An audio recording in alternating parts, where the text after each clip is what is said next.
Hello. Hello, everybody. And it's just about now that I realized I forgot to do the thing. Shit. Okay. Alright. I need to take a minute. Just do this thing. I forgot to do the thing. I probably heard the thing. That's the problem. It doesn't matter if you hear the thing. The thing has to be done before you can hear it.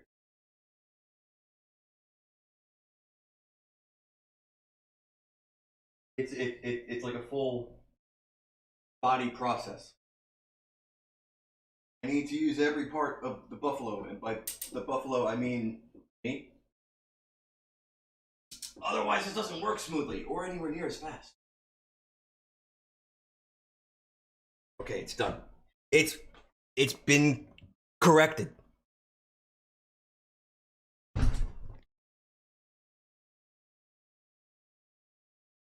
Okay, now any error? No. Any echo that was probably present is still 100% there. Just just lesser. Just less so. Fuck. I may have smashed into the mic by accident. And that probably sounded like I was clapping you in the ear. But it was unintentional. That's not what was meant to be. Anyway, let's get rid of that for now. Bring OBS over here. We'll move on to here. And we'll go get rid of the Estelle faces to make sure we're on live chat. We are in fact on live chat. Bring the Estelle faces back and I guess move on. Tactical Trooper said in chat, and I noticed while I was wait a second. Is Discord alive again? Is Discord alive again? Is Discord alive again?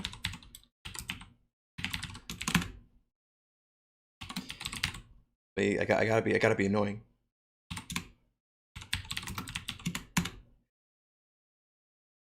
I gotta do my two pings, my two ping everyone's. But it looks like it looks like it's back. Yeah, that was weird. Oh well. Sometimes that happens because the internet is just shit. And that's not me saying bad things about internet or internet services. The internet just by nature is kind of shit. It's just inherently unreliable. That's why every internet protocol has like 5 million safety checks and pings and pingbacks and this and that, just so it can like work in a way that resembles something working smoothly. But anyway, it looks like Discord's not dead anymore, so that's nice. ISP? Well, like Discord's ISP? What do you mean? ISP are the worst. It's how so? I'll ask how so, because that makes more sense to ask instead of answering right away. And while you do that, I'll just start a papa so we can get right to the ground. When we left off, I believe we just laughed at Julius being a manlet, and that pretty much sums everything up. Oh, also, we might have fought the Moon Princess. We might have fought QT Vampire Waifu, but that was completely overshadowed by by Julius being a complete manlet.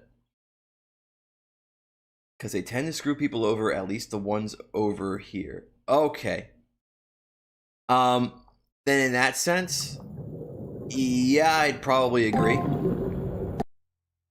But I don't... Oh, shit, dude, we have no more save slots. Fuck. I forgot to actually go in and delete all of the save slots. Whoops. We're gonna be rolling with one save slot. Or I could start going backwards. That's an idea. Like, I could start going, like, from here, and then do this one, and this one next time, and then this one next time. Start moving backwards instead. Yeah, I guess it depends. In that case, it depends on the ISP. It depends on what they do, why they do it. But ISPs do tend to fuck with people sometimes in that way, I guess. And I think like they fuck with like other ISPs and stuff like that.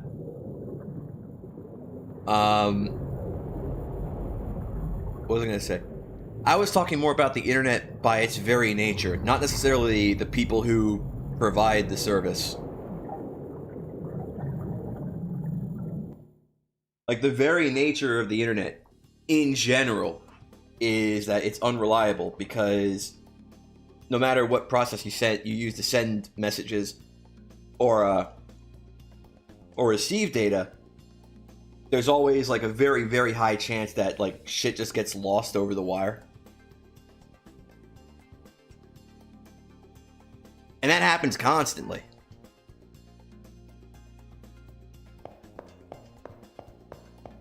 And that's just the internet itself. That's not necessarily like the ISP's fault.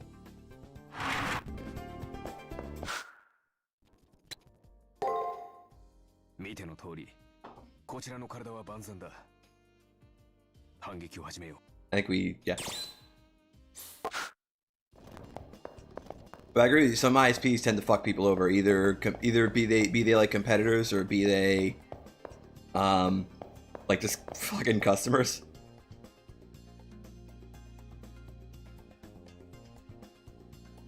Oh, wouldn't you like to know? Wouldn't you like to know what Ronnie was doing in the nurse's office?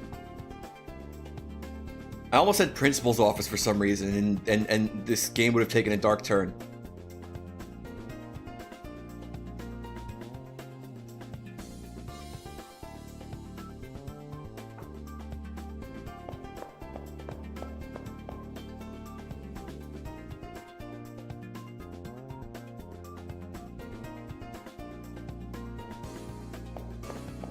But the thing is about the ISP things, like a lot of people like to say that about like Google and Amazon as well.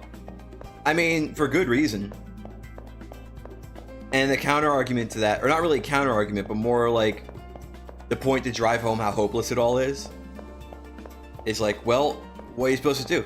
What are you supposed to do? You have to use Amazon or Google, otherwise you can't use anything on the internet because you're using their infrastructure. It's like, okay, well, I'll build my own infrastructure.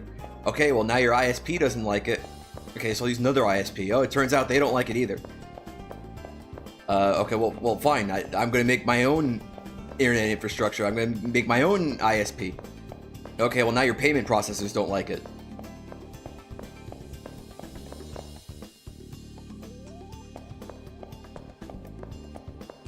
Well, okay, I'll make my own PayPal. Okay, now the government doesn't like it. Well, like, what the fuck are you gonna do? Found your own nation?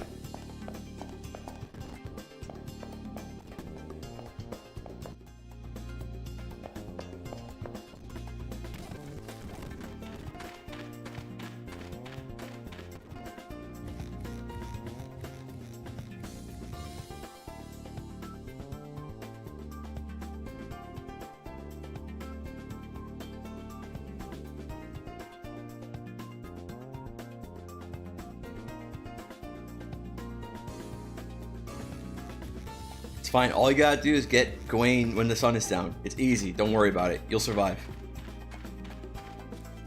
Spoiler, she's not gonna survive. You think everything has been claimed? In regards to what?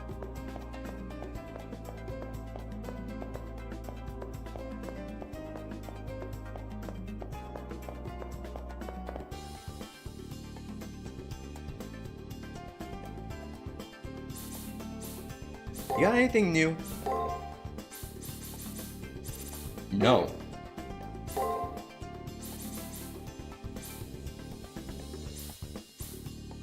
This is expensive right now.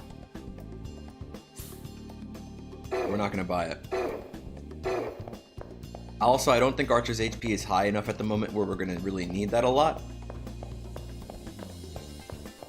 So we should be mostly okay.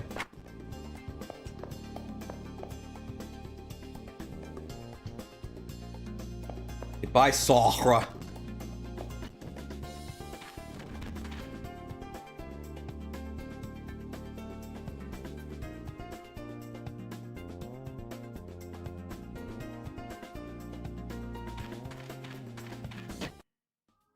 I don't think we have any skill points right now, do we?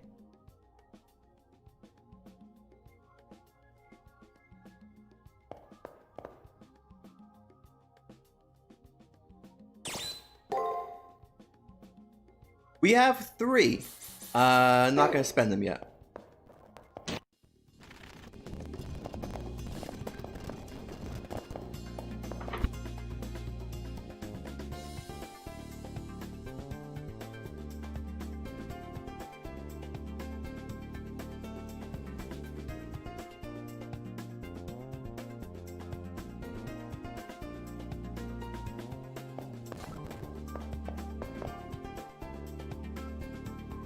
Oh man, I'm gonna have to be right back in 1 minute. Oh wait, I have to... Hang on. There we go. That'll make it better. That way I could just do this.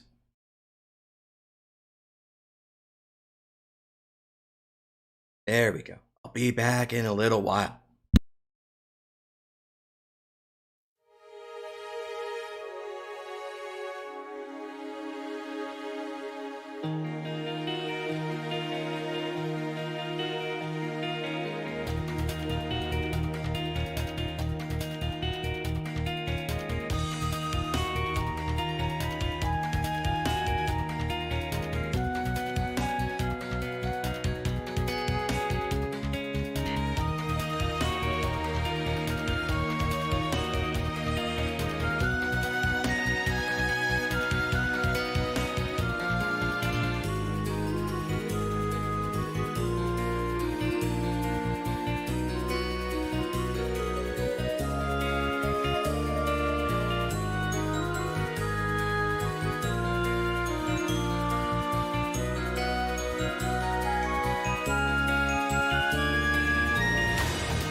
Oh, okay, I'm back.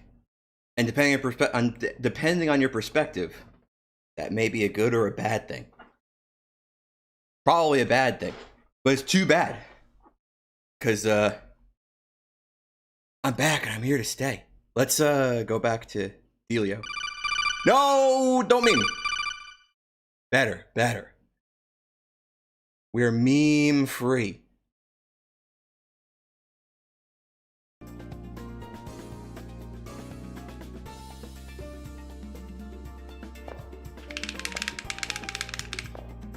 We're live.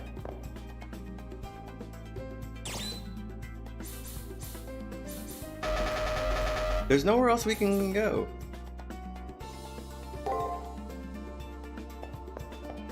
I don't remember quite where we're at or what we're doing.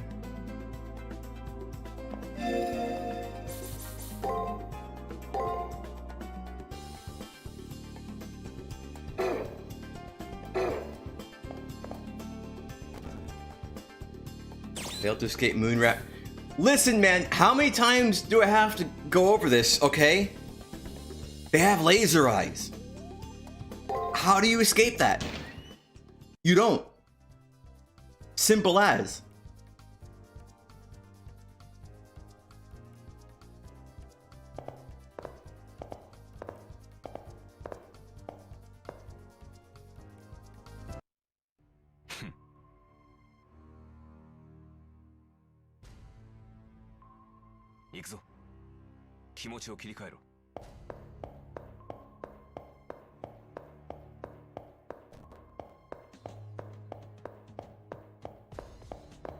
Have we 100% at this floor yet? I'm actually not sure, and now I don't know, and I don't remember. But I guess we'll find out soon enough. Relatively.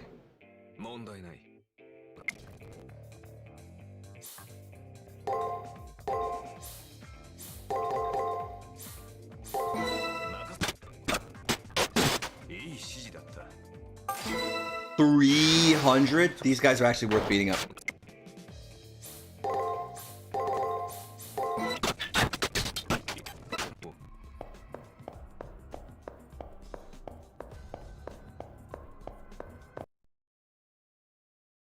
But I mean, like, you know, just in case, right?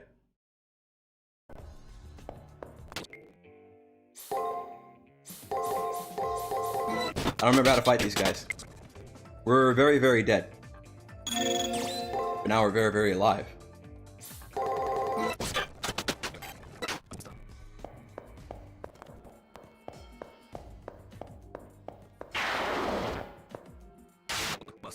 Fine, if you want me so bad.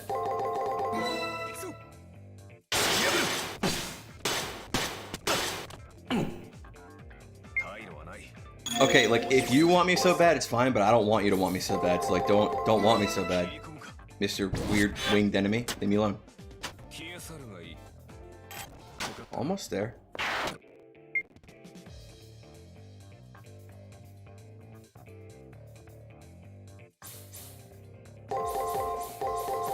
Maybe?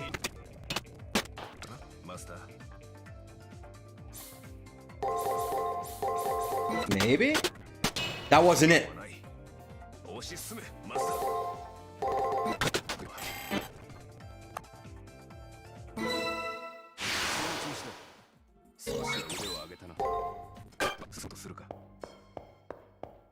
Still bugs me that this game doesn't do the meme where leveling up heals you all the way. But I mean,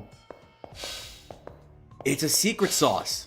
Yo, did I know about that secret sauce?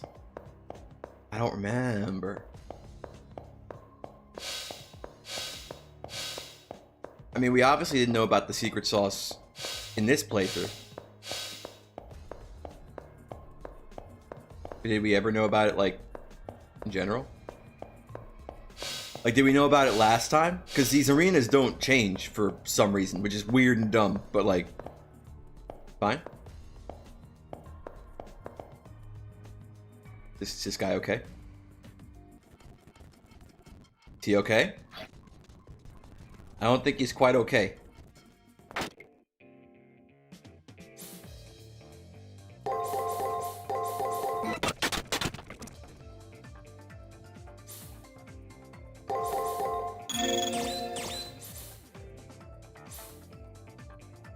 Yes.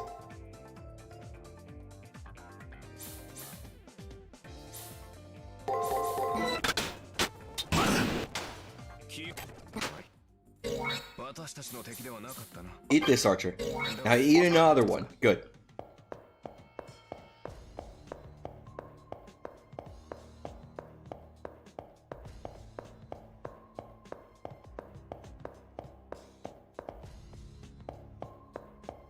What is this way? I haven't been checking to see how much XP things do. Oh, hi.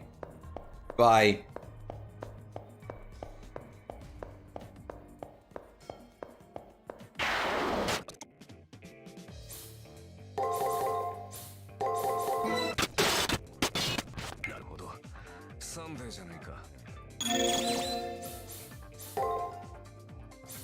How about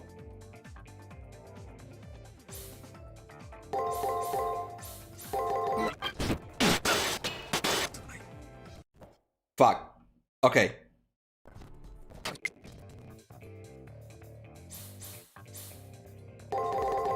What if we just go for one and just say, yo.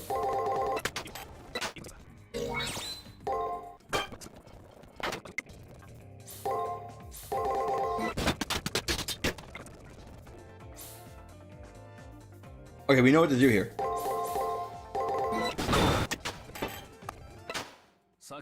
Fine.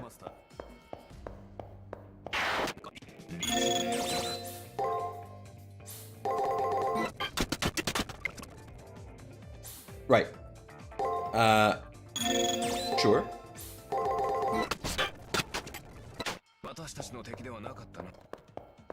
Get back to where we were before, it's fine.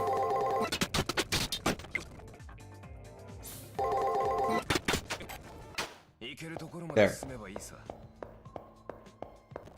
There, and wait, hang on.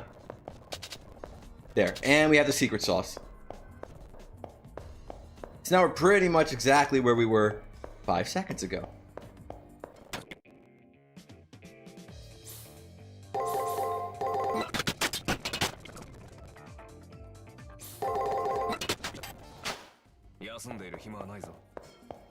Look at him there. Just standing there. Menacingly. Let's go say hi. Save state. In case we get fucked up. Can I go this way? No, he won't let me.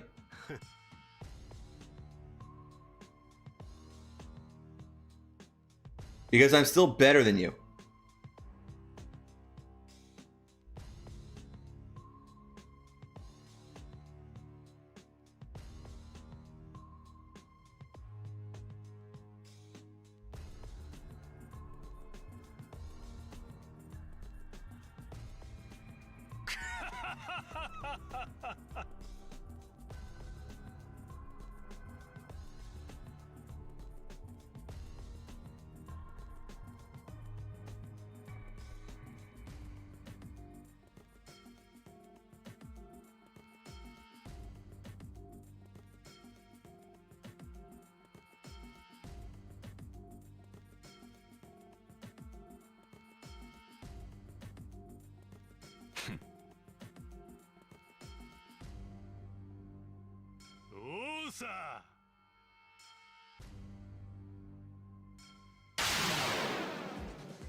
When does he strike? I don't remember.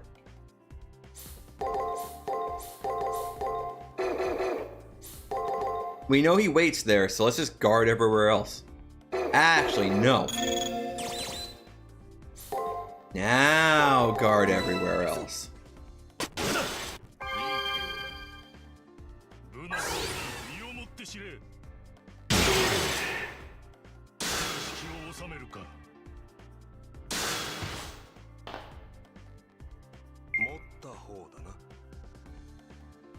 It's fine. Doesn't matter if I'm a match. All I gotta do is just stay alive.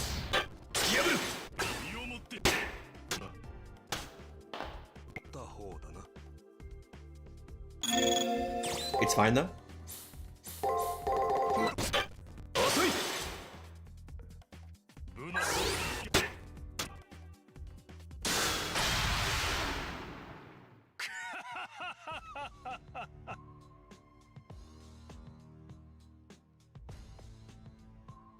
We managed to survive.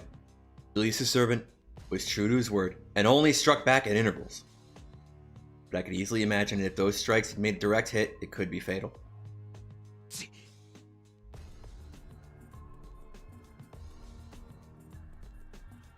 Oh, whose blade you talking about there, Archer?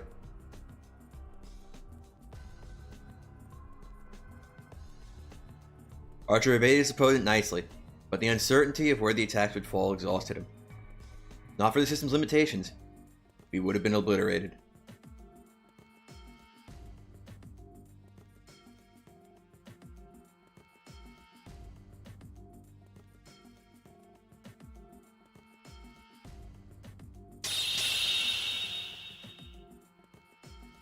After expressing anticipation for our future battle, the servant disappears. Julius glances our way, then follows suit.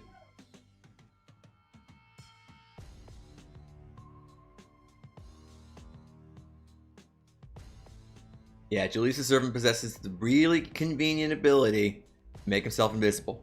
Unless we identify and eliminate it, we may as well consider victory out of reach. There are 3 days left of the preparation period. In that time, I have to demystify his technique.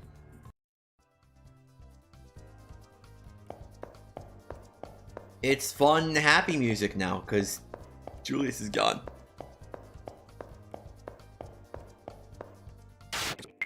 He's literally only a quarter of an inch taller than we are. Why are we so scared of him? I don't get it.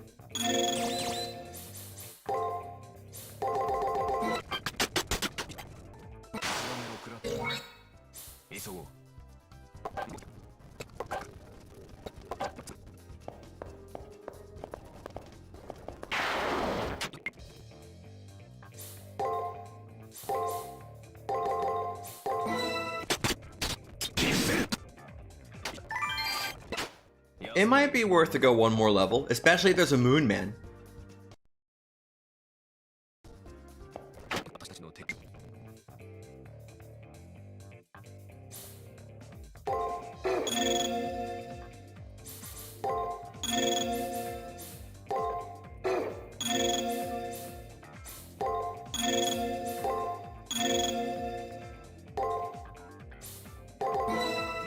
Go for it.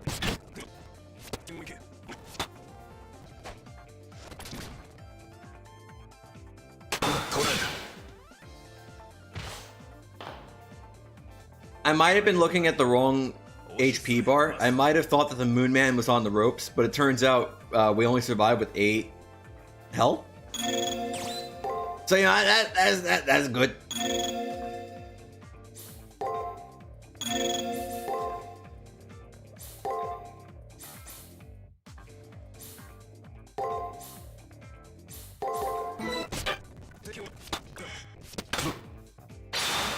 Uh-oh. Stop. Just stop. All you gotta do is just stop.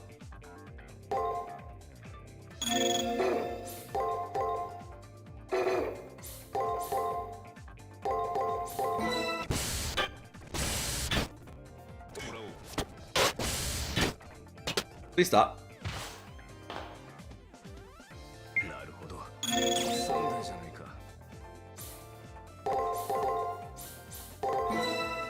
The enemy is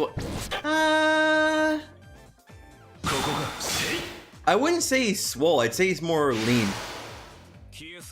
His shoulders are a little bigger than Archer's, though. Maybe a little bit. He does the Rumia workout, where you just hold your fucking arms out all day with while holding gallons of milk. Dude, I think I've asked this question before, but how fucking ripped do you think that Rumia's delts are? Her delts, her traps, her lats. Actually, do you need your lats for holding your arms out? Nah, not really. It's mostly just the delts and the traps. You don't really need your lats to hold your arm out like that.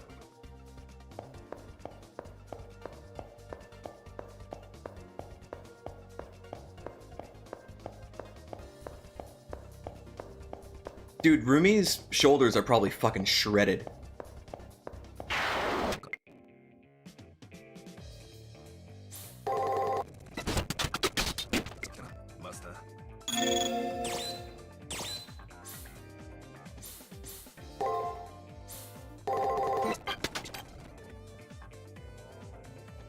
Do I think Rumia can have a good physical fight with Mei Ling?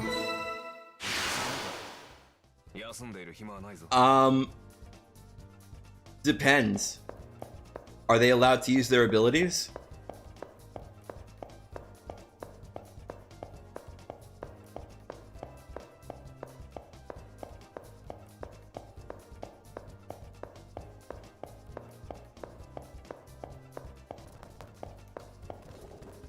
Ah, there's a bug.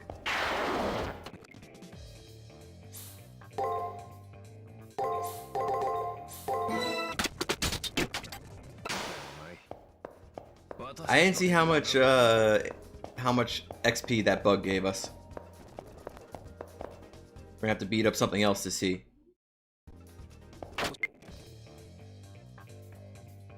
Okay, okay. Sure. Might have gotten wrecked in that first one, but it's fine.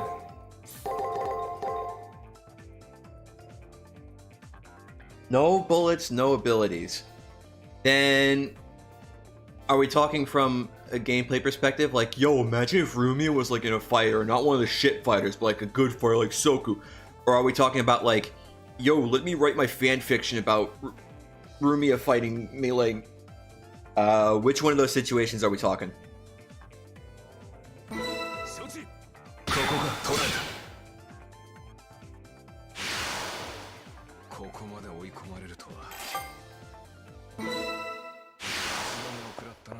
That was a kind of fair chunk of experience. It might be worth going to the next level.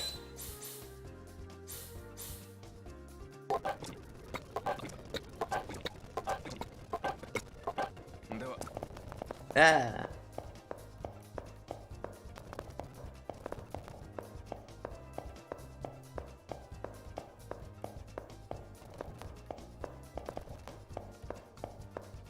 Swole Rumia fanfic?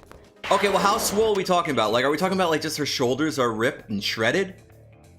Or are we talking about swole, like, Cho Marissa swole? Where she essentially looks like Arnold Schwarzenegger, but with Rumia's face. I mean, Arnold in his prime.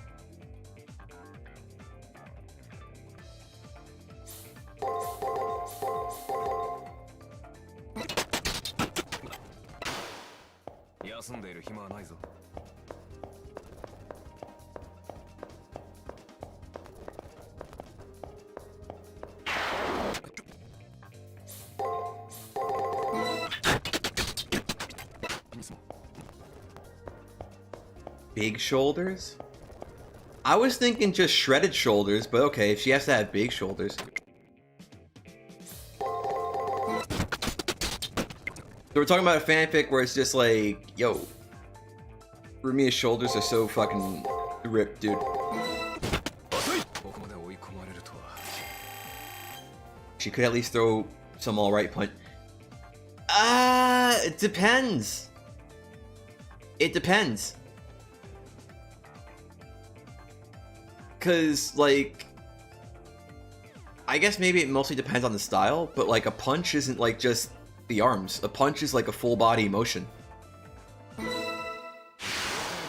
It's not just dependent on your arms. I should probably heal Archer before he fucking dies.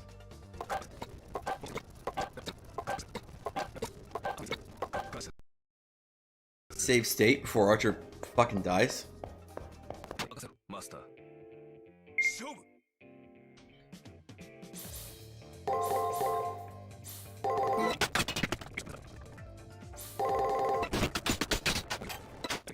We almost got schooled. Ah, what'd I do?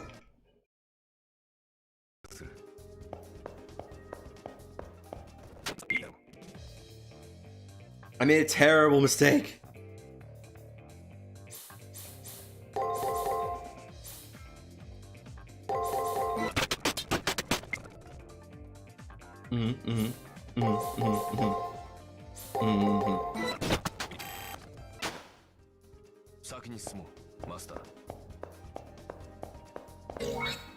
Let's heal again.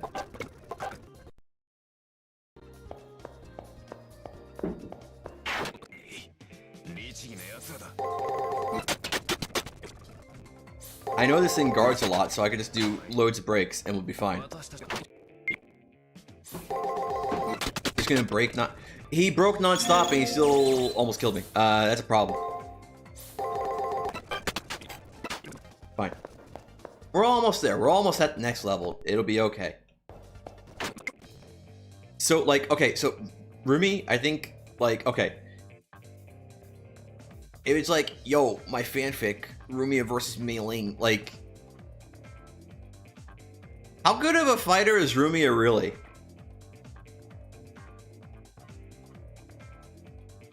Like, can she actually fight? Because, like, Mei Ling's, like, actually a martial arts practitioner.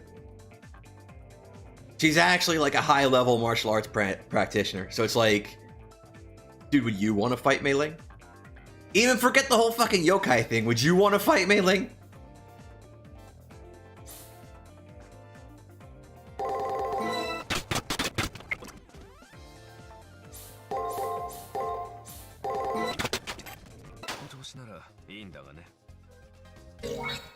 Wait, you would?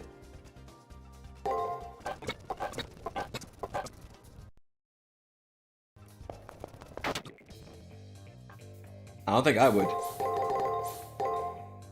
Oh, Yaz, and you agree with me. Okay. Alright, that makes a bit more sense.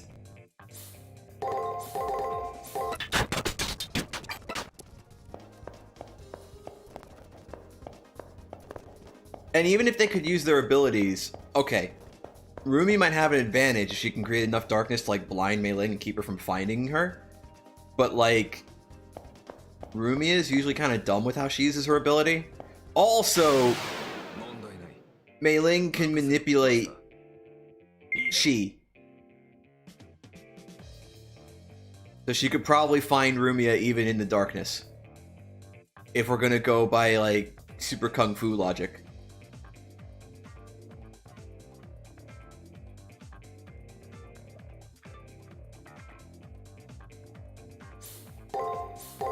It's fine, Nika, don't worry about it. I know all about how you think you could beat Mei Ling in a 1v1. Don't worry about it. If I ever find myself in Gensokyo, I'll let her know. You know, if I can get past the fucking language barrier.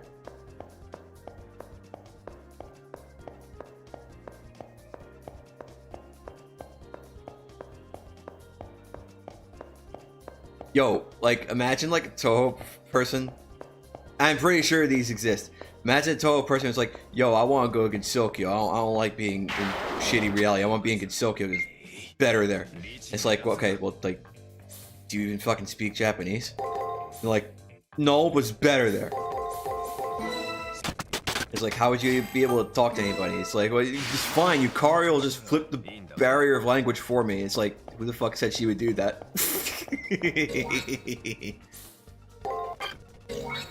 Like, literally, why would she?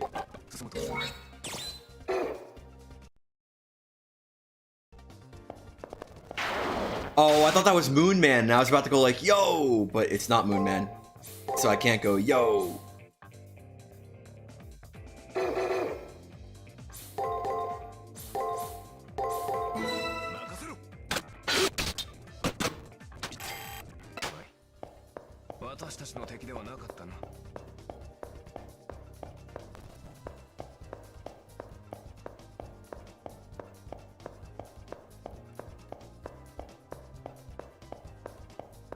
Or it's like, fine, if Yukari's not gonna do it, I'll just get Okina to do it, because she's basically Yukari. You do the same shit. Okay, like, if you could fucking find her. Bitch stayed hidden for like 20 years. What makes you think you're gonna find her?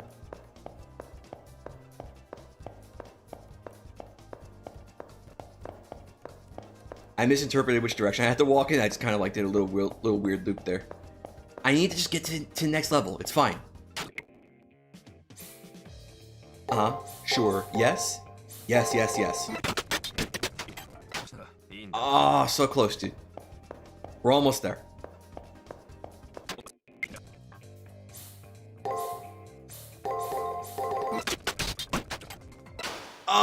dude, come on, man.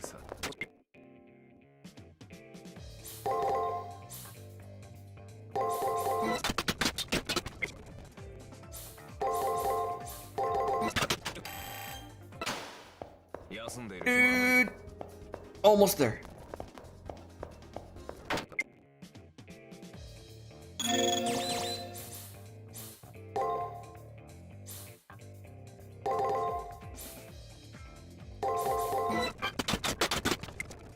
Oof.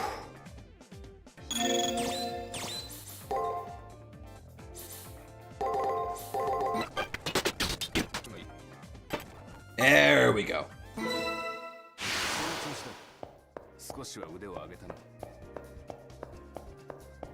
All the obvious yokai who might eat you and other dangerous things. Though if you could dodge well, maybe you can get somewhere, which also has you wondering. Two pretty good. Up until a certain point, it was pretty much a requirement for Reimu to know how to dodge things coming at her from behind. Like PC98's full of that shit. There are a few newer Toho games that have that.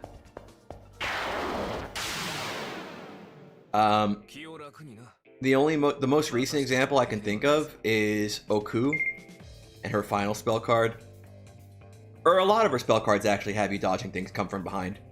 I think at least one of Miko's spell cards have you dodge stuff coming from behind. Everything about Seija. I don't remember if Shin Maru had spell cards that did that too. But in PC98, there were actual stages that had you dodging stuff from behind.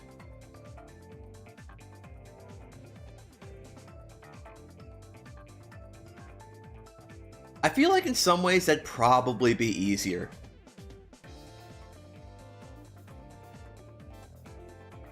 Because you have a better sense. But you also can't see the whole field. So you don't know what's coming or how. And it depends on how bright fucking Toho bullets are.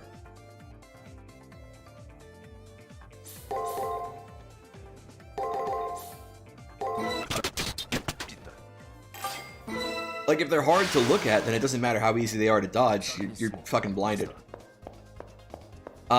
Thing about ending up in Tokyo 2 is, like, as long as you're there and you came from the outside world, you don't count as a human from the village. So it's totally fine for literally any yokai to just fucking off you.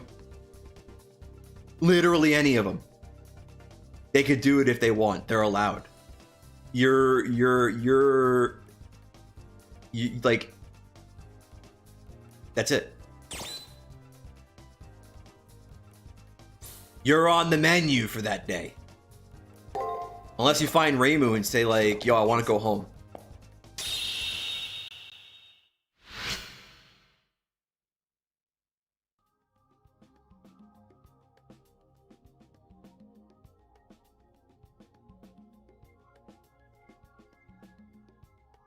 I think there's like a couple fan games that try to do like Touhou but in 3D. I think there's one on Steam. And I think there's one from like many years ago where the basic idea is that it's basically Touhou 6, but the patterns are like in 3D. So it's the same general pattern, but the patterns are spherical instead of radial, and you have like a cube that you fly in instead of a box, like instead of a square, and it looks cool and interesting, but at the same time it looks like it'd be a complete clusterfuck to play. Would you be in theory trespass? No.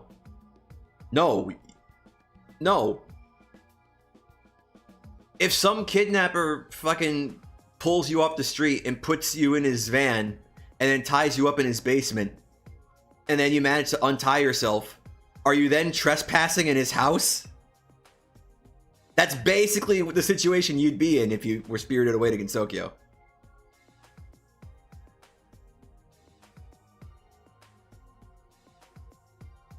You remember attempting to play 6-bit 3D? You don't remember what it was like? You played it years ago. Okay. I don't think I was ever able to actually find it. Like, to find a place where, like, you can find it and play it.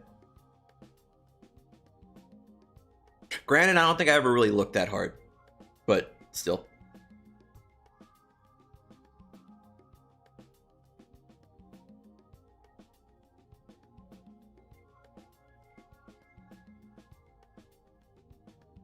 Okay, 100%. We're good and safe. It's fine.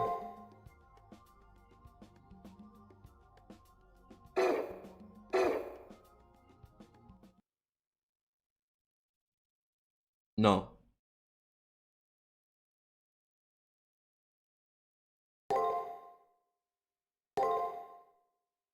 No, I'm not working under the assumption that you're basically fucking... What's her face? Sumiriko. Because if you're basically like Sumiriko, you have modes and methods with which to defend yourself. And as long as you can do that, like, yokai probably aren't going to bother you. Especially if you could become friends with Reimu. I mean, like, if you were just super sad and like the world wouldn't miss you, and then just one day you suddenly woke up in fucking Uensuka, and you're like, oh shit, what do I do now? There's a hungry looking roomie right over there.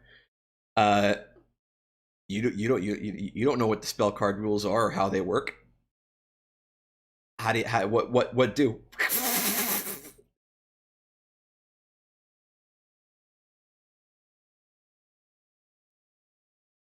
I was also just like poking fun at like some people who would say like, yo, I want to go to Gensokyo, I want to get spirited away. And it's like, well, but like there's a lot of basic shit you'd have to worry about if you did that. Where did I save? I saved here. For example, like the language barrier.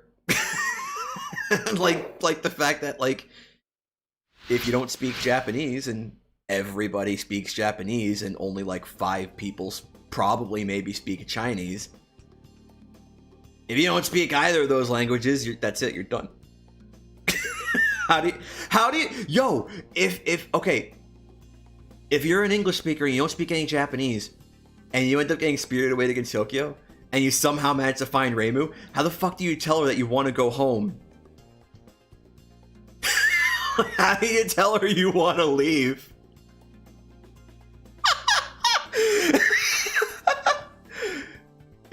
Are you That's a very funny thought. You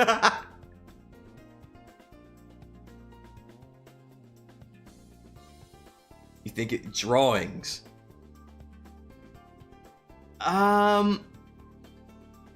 Maybe, but then it comes down to how Reimu interprets the drawings. You'd have to make sure she can't misinterpret them, which is really hard to do with a picture.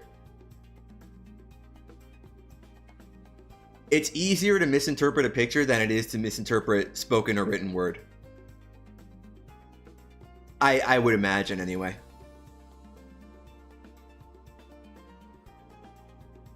Which kind of Reimu were to... Not one of those Reimus. A normal Reimu. A Reimu that's closer to like canon Reimu. Just pretend like it's canon Reimu. Just pretend like it's real Reimu. And not one of those Reimus. Even if real Reimu does have shades of one of those Reimus. Just pretend it's not one of those Reimus. Visible Servant. The Anne Blackmore servant cloaked his form. But with this servant, it's fundamentally different. I also got the sense from my fight with Julius that I am by far the inferior master. Even with Archer recovered, just landing an attack yesterday was a chore and a half. I have to find a way to penetrate that invisibility, or this won't even be a fight.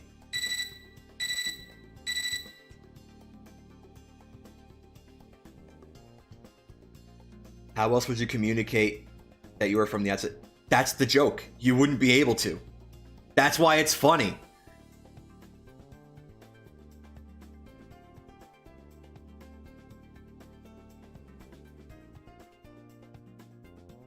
Yikes.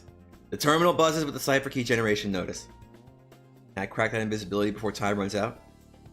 Being able to see my opponent is a pretty basic requirement, I think. I'll make it my top priority. Maybe Ronnie can help me develop a strategy.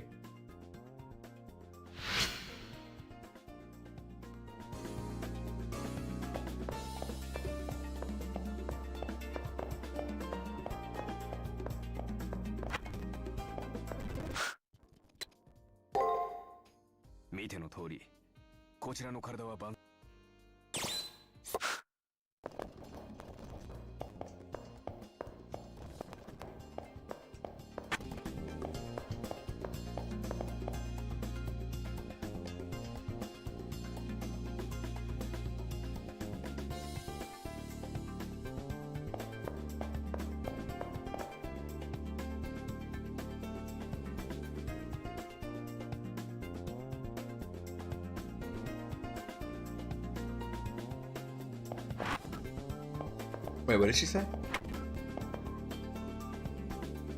Oh, personal room. Okay, bye. I thought she was talking about some other room at first. I might have skimmed it.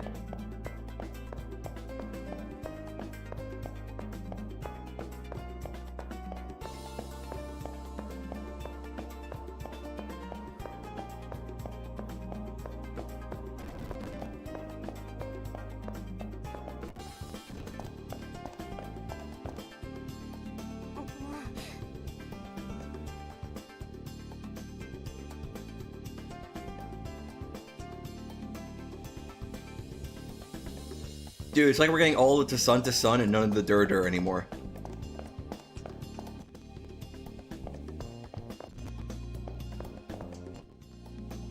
That's what I get for saving Best Boy Lancer, I guess.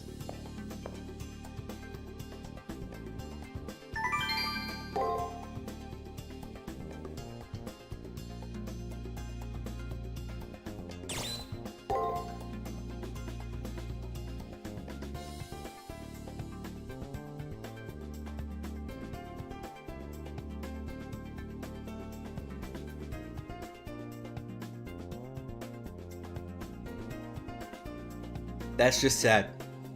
We have to get it for her. Even if it's not even really Taiga, we have to get her. If she's never had lobster before, we need to get it for her. Lobster's tasty as fuck, dude.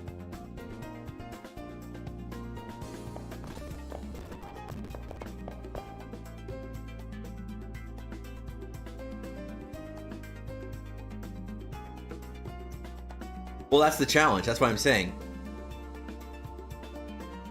You would have to draw it. You would have to not only draw a picture or a diagram to communicate that you're from the outside world, but you would have to draw it in a way so that Reimu doesn't misinterpret it as meaning something else.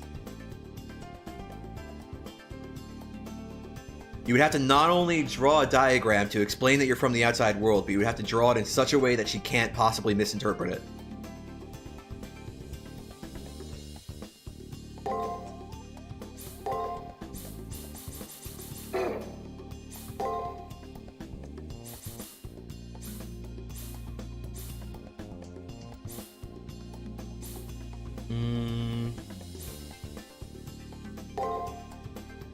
How much is this gonna cost? Quite a lot.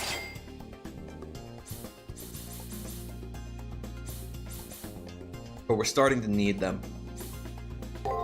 Yes, we can get 3.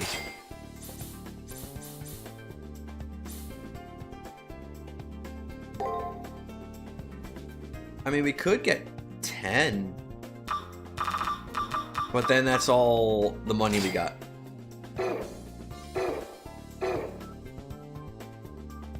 It's like Fate Stay Night Rin, kinda. Of course, it's like Fate route where you don't ally with Rin. Oh, so you mean Unlimited Blade Works. When she tries to beat up Emiya.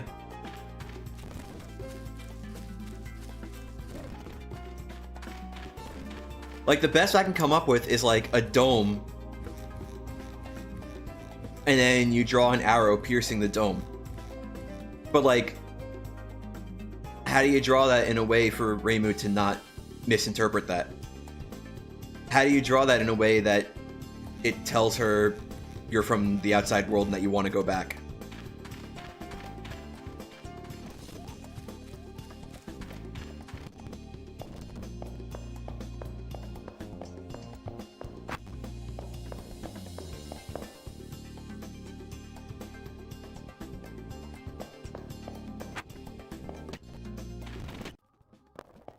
How many points do we have right now? We leveled up at least twice, so we should have like, what, 9? Yeah. Don't feel like spending them just yet, though.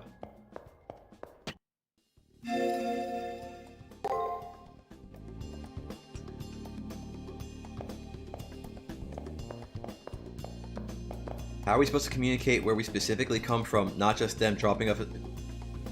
Dude, you're better off being in some random big city like New York or Tokyo. You're a lot better off being in a big city like that. Because your chances of actually getting home fucking skyrocket once Reimu, like, puts you there. The challenge is getting Reimu to put you there.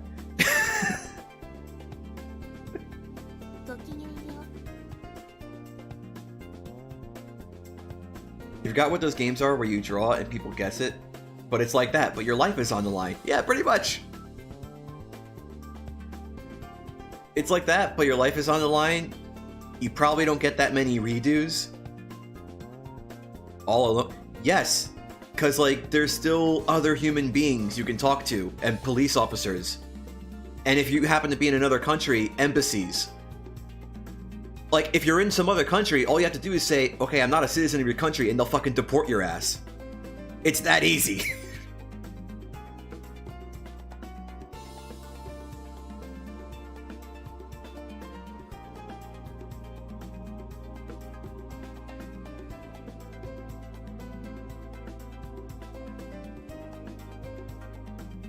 They might ask some questions about how you got there, but, like, besides that, just get deported, bro.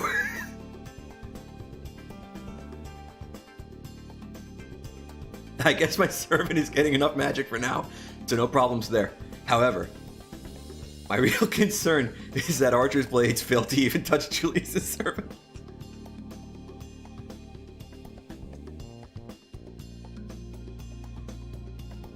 I guess my disappointment is easily read in my expression as Ronnie gives me an apologetic look. No, that's not it. Not exactly, anyway. Given the chance, if I can't see Julius' servant, I'm pretty much helpless at this point.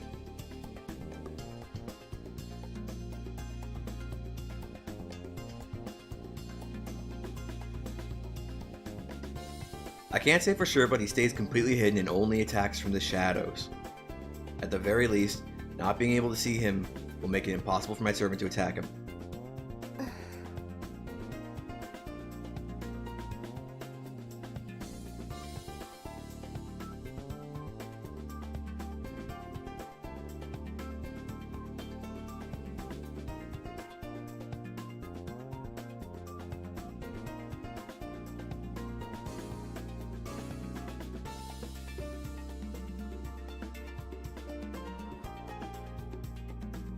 Till we confirm which of the 3 possibilities is right, we can only hope to do nothing.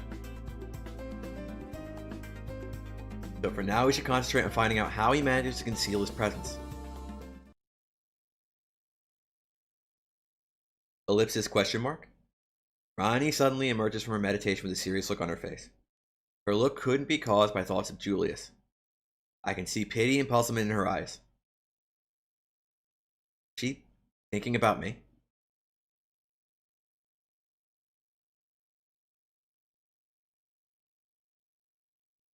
I mean, if you frame it in such a way that you say that, like, you just make it sound like you got abducted and ended up in their country,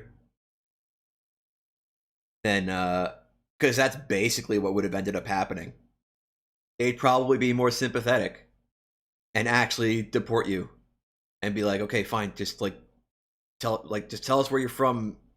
We're gonna need everybody to be on the same page here, but it's like, we need you out of our country because you don't live here. And if you end up going to your own country and you're in a big city, then, like, you know, you're golden. Because then all you need is some method by which to contact people you know.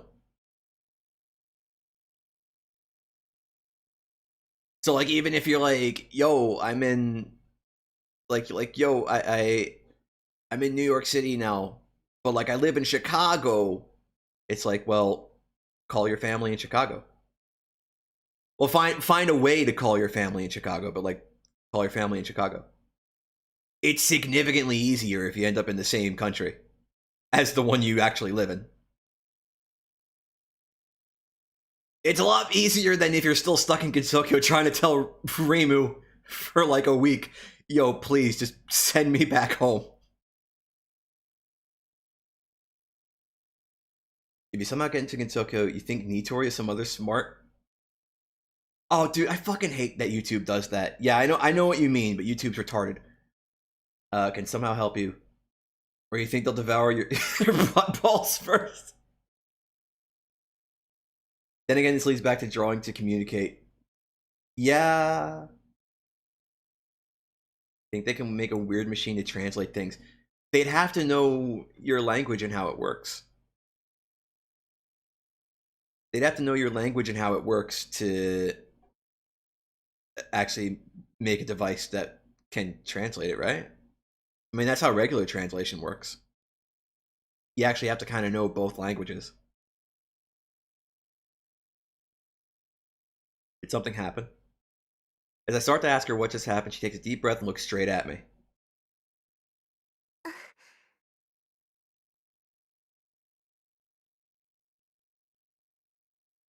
It would be convenient, maybe, depending on where you got spirited away. You're only getting spirited away to Gensokyo. Reimu would just be sending you back. She'd be reversing the process. Although, that said, who's to say that when Reimu sends you back, she actually puts you back from where Yukari gapped you? Or do you just end up going to Gensokyo's approximate location in the outside world? Like, do you just end up in the middle of nowhere somewhere in the general vicinity of Tokyo? And you're far away from Tokyo, too. You're not actually really that close.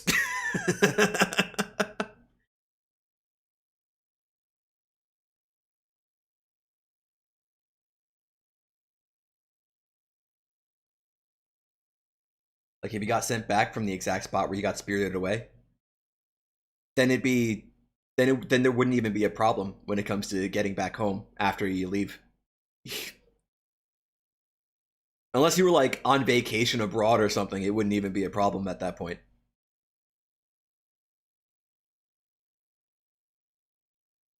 There's like an English speaking place in Gensokyo. I don't. That's actually interesting to think about.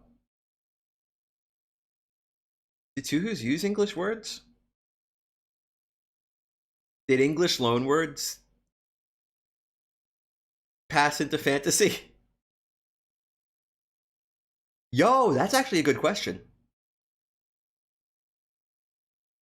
I guess it depends on where they're from and how worldly they were in regards to the Scarlet Sisters. And well, no, Patchy's relatively young, isn't she? But she's like somewhere around 100, maybe a little older than 100 years old.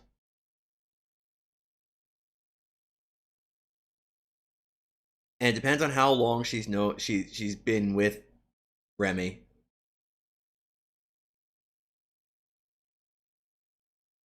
And depending on how worldly Remelia was before she moved the mansion to Gensokyo, like, would she know English?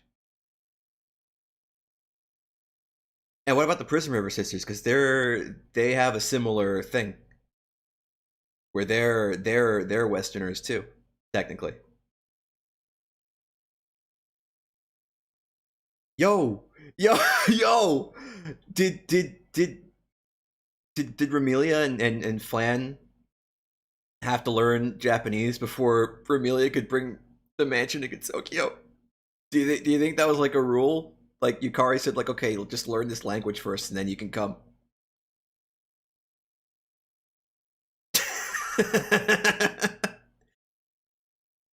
Why doesn't Zune answer these questions? These are the real questions about how Gensokyo works. It's getting too real.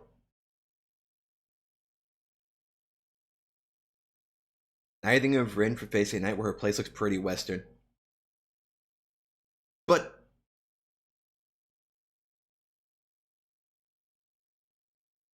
actually, dude,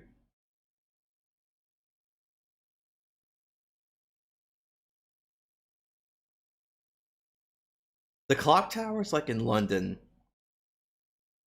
and Fate shit is pretty cosmopolitan. Like everybody probably speaks their own language.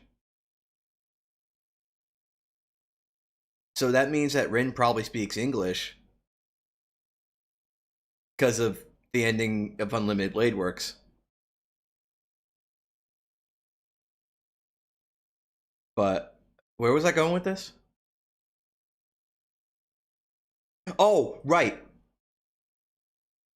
So then does that mean that, like, Emiya also speaks English? Or does Luvia just speak Japanese?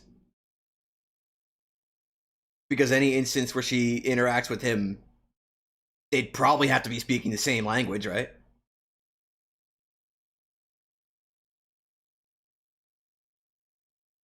Maybe Ramelia is like Rin, as in both matches are fancy or Western looking. You wonder if Ramelia is Japanese. No, I don't think she is, because the mansion is specifically Western style, and she likes to say that she's a descendant of Vlad Tepes, even though it's most likely a lie, because the timeline doesn't add up right when you actually crunch the numbers.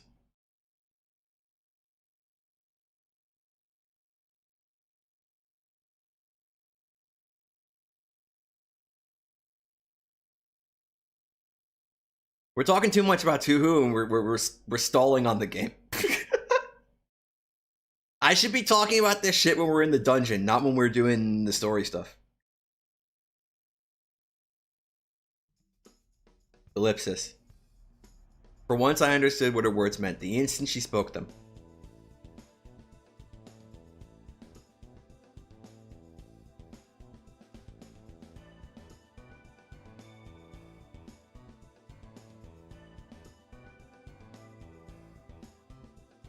I see. No words come to mind. Honestly, I'm not too surprised. I suspected as much already. More so than for myself, I feel more for this girl and the kindness she's shown me.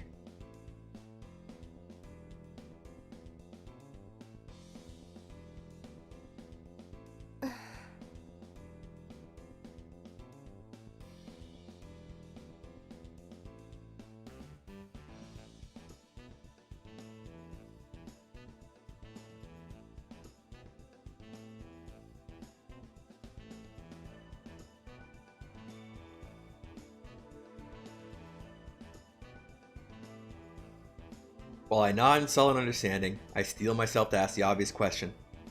Why? Regardless of what I am, I had a feeling this moment of revelation would come. I now know why my memory won't return. Alice says I finally met you. Now it makes sense to me. This body, this mind is not human.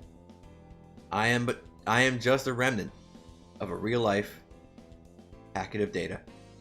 A collection of ones and zeros.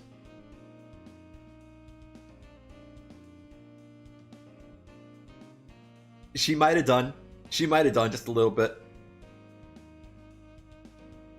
It wasn't an hour. Although we have been talking about Tuhu for like a fucking hour, though.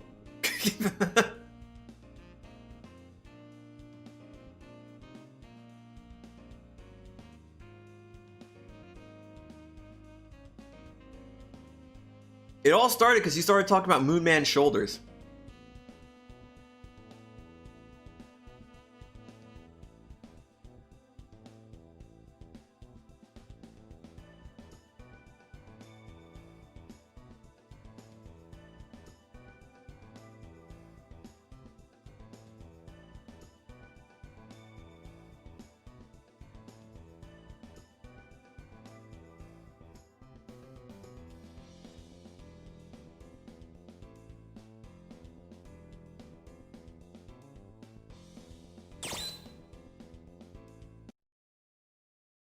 Well, obviously.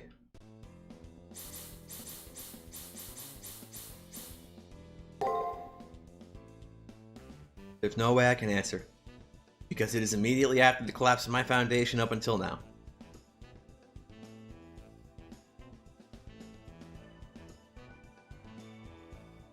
Ronnie's concern is like a ray of sunshine piercing the gloom of my thoughts. But to just be eliminated from the Holy Grail War, and then erased, there has to be more. Shinji, Dan, and Alice, who I fought. Julius, who was betrayed. Of course, my own servant. The masters whose paths I've crossed, those who I've spoken to, like Ronnie, Leo, and Rin. The things that have happened, the hopes I had. To let it all fade away as if they had no meaning, be a complete and total waste. Dan said to accept the consequences of my acts. Regret, doubt, even defeat is okay. But whatever the odds, stand and face them. Never run away. He said to always move forward towards my goal to take life into my own hands. Thinking on his words give me hope. If I win the Holy Grail War, will it give my life meaning? Even if there's nothing left for me at the end of this, I will not give up and wait for death.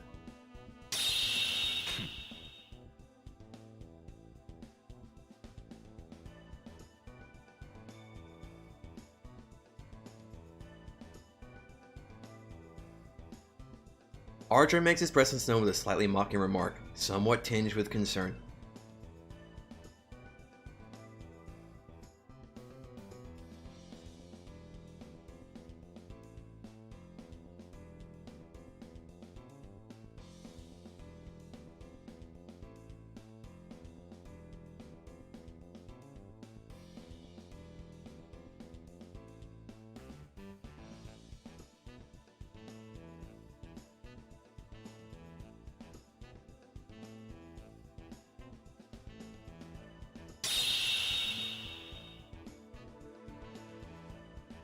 Really trying to comfort me.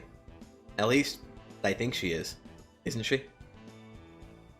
I have no idea how to respond. I try to flash her a winning smile, and hope that it doesn't come across as a sardonic smirk. Ellipsis question mark. What was that? It might have been nothing, but it seemed like Ronnie had a really odd expression on her face.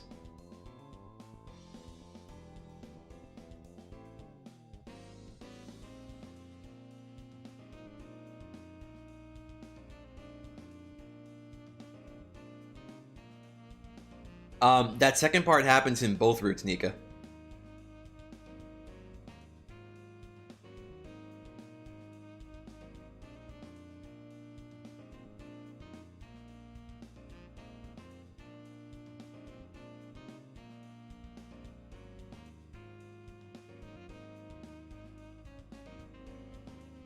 Of course. While I still have lingering doubts, this is the one thing I can state. This is the one thing that I state with absolute confidence.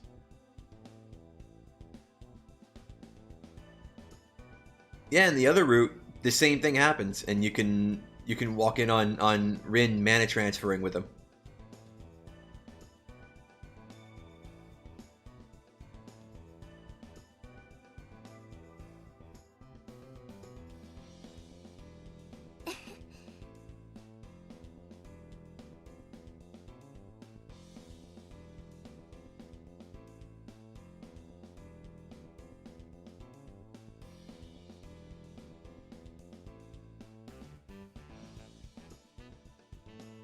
I nod in agreement and silently thank Ronnie for the compassion she's shown me.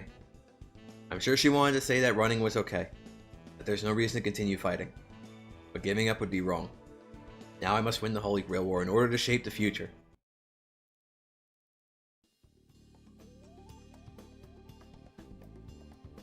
Okay, let's see. Hang on. I want to die. Dying just ones and zeros, I fight and kill living beings. When I think about how pathetic it sounds, my heart turns to ice. But still, I cannot even begin to contemplate the thought of dying. Just allowing myself to disappear into the ether isn't even an option worth considering. I can think of no compelling reason for giving up now, even considering the costs. I wonder, could this desperate desire to live be the last vestige of my previous humanity? When I faced Shinji, Dan, Alice, and Julius, my servant was always there. Also Rin and Leo. I've experienced a lot, suffered a lot, and always did what I thought best. Now, to learn none of it was real, that I wasn't real, it's not right. In the past, anything artificial wasn't thought to be alive, and stories thought to have no life. It was believed that true life could only be born from the living. Wonder if people still feel that way, think that way, even now.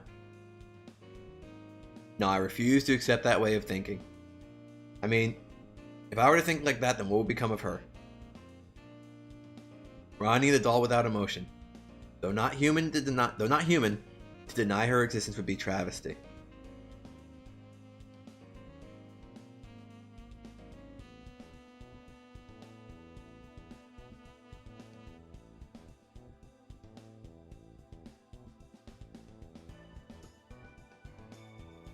After that, she continued on, saying that there may be something waiting for me if I survive this.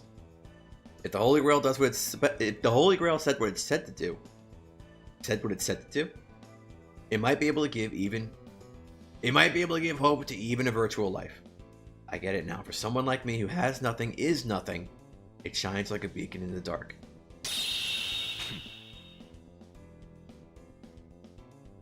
Okay, this is the same.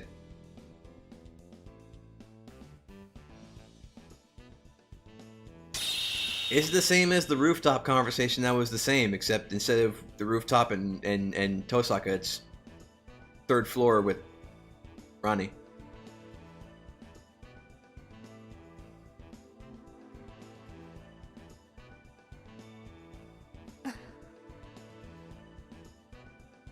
Okay, this is the same. What's the other one? Yo, I'm gonna destroy the Holy Grail. Just watch me pull a saber. You got an extra Excalibur laying around? I'll do it. If this is the only place where I'm allowed to live, I can't allow it to remain as it is. I want this world to be a place where the only way to survive is to kill. If I win, the Holy Grail War will come to an end. I am responsible for the deaths of Shinji, Dan, Alice, and the Zealot. The system would not allow us to coexist. If that is the case, if it's the system that demands all these senseless deaths, then I will use the Holy Grail to change the system itself.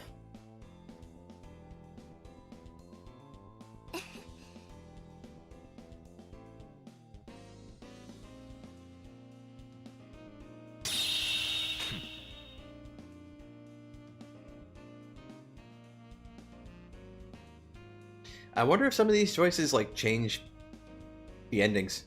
I doubt they do.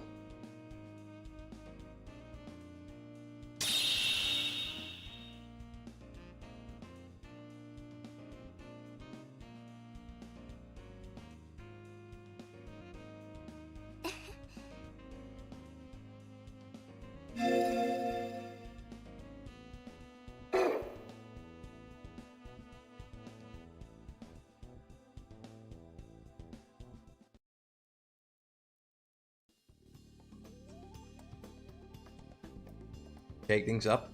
What is she planning to do?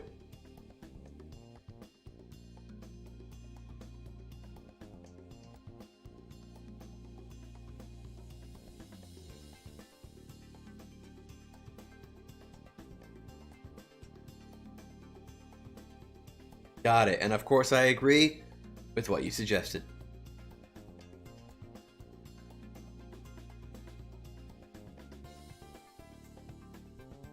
Okay, we have a plan now. All I have to do is place the traps without Julius noticing, even.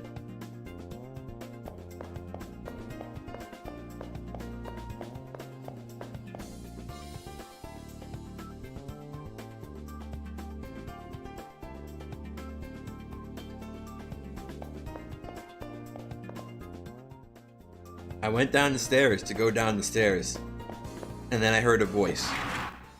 It was Leo.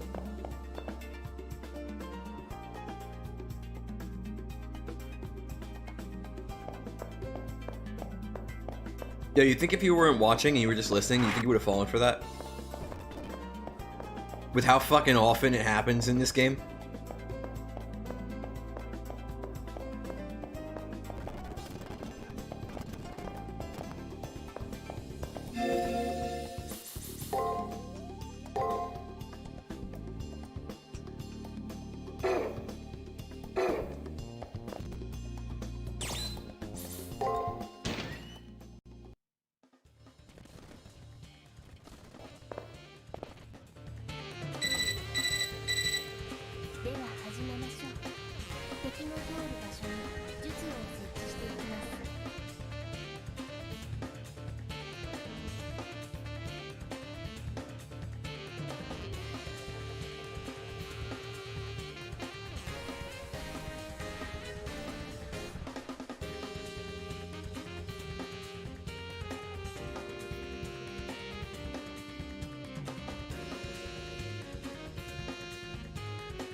So she already hacked the arena and mapped its layout.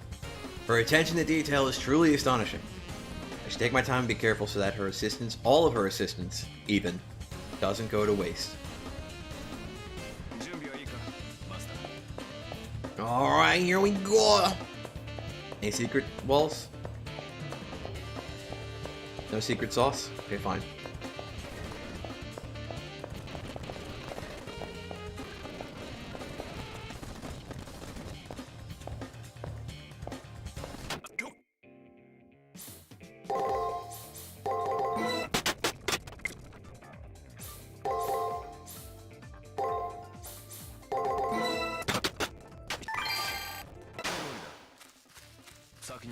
Ooh, give me a box.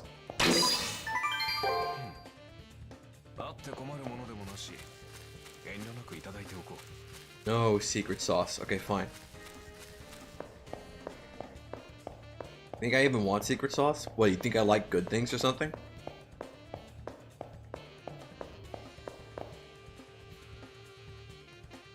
What am I gonna do now? You went to do a thing so you weren't paying attention? It's fine. We talked to Leo real quick.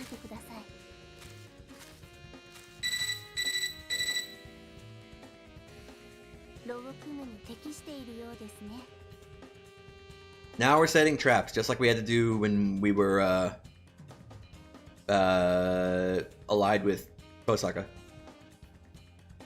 Following Ronnie's instructions, I put the kill on the ground. It seems that the trap code is being encoded into the arena.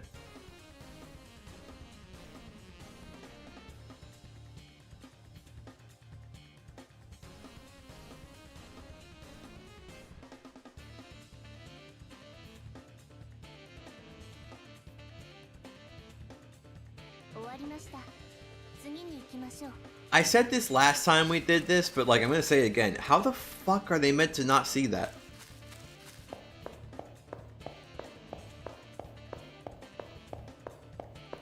Yeah, we're doing the Reimu. It's fine.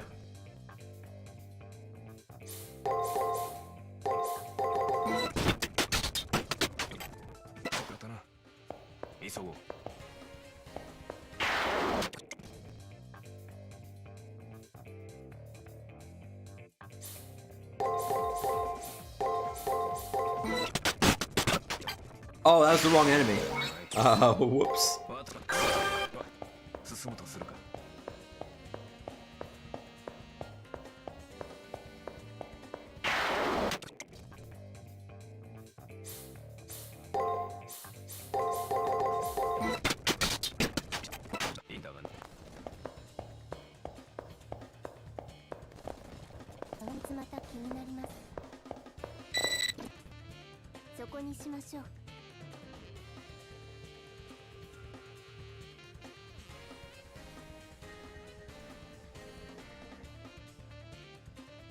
As per Ronnie's instructions, I put the anti-thaumaturgy kiln on the ground.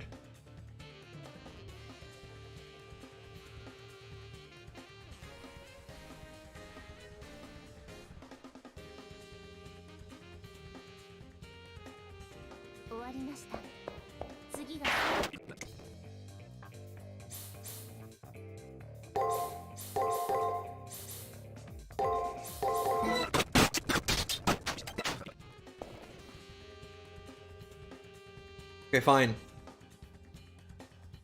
Okay, fine. It's an attempt at deception. So what? Are you saying that if I shouldn't walk past it, but if Julius tries to walk through it, it's fine? He can.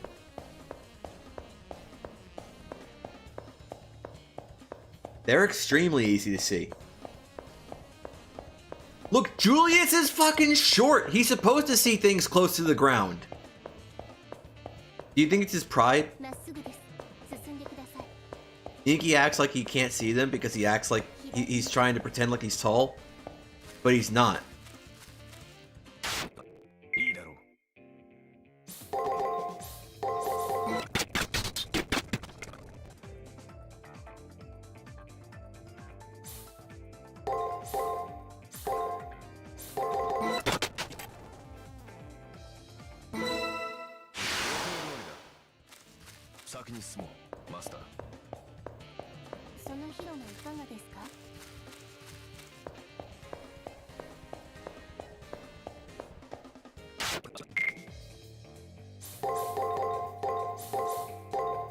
Doxed. Ah! That actually startled me a little bit. I wasn't expecting a secret hole.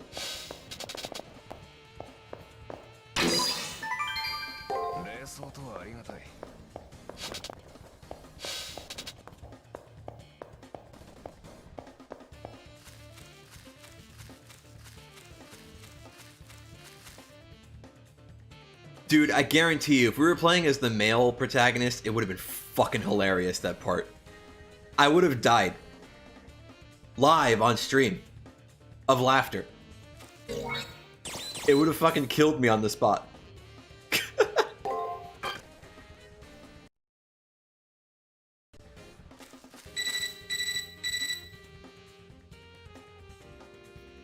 You'd think he would be, like, at least by a little bit. Because there are characters who are taller than us as the female protagonist.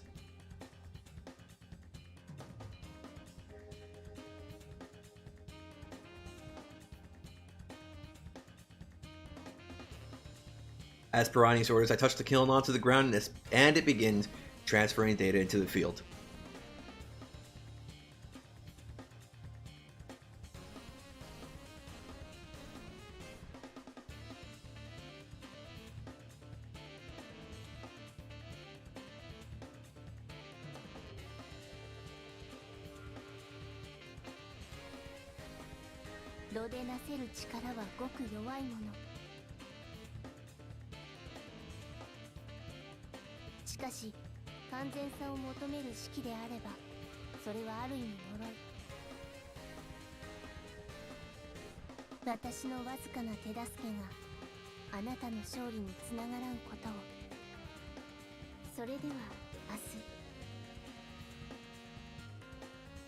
Looks like the way to the next trigger is blocked.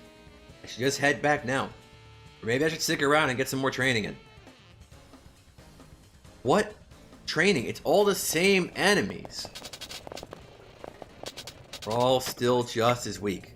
Like this one.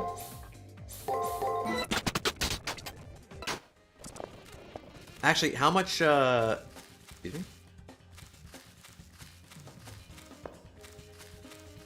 The minimap says there's an enemy, like, right here. What, did it fall through the floor or something? What happened? Weird.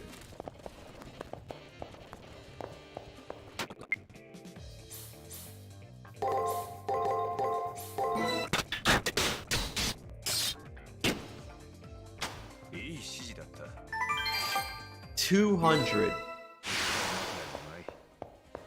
Do we really want to kill 30 bugs?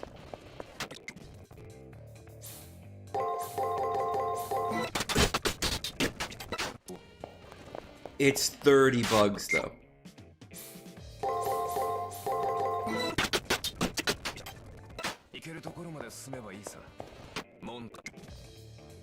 30 bugs is a lot.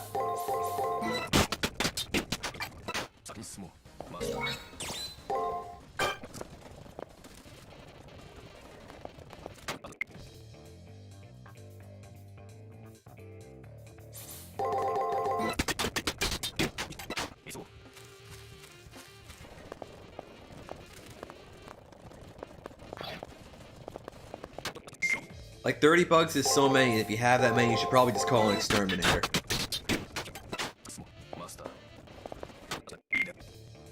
Like 30 entire bugs.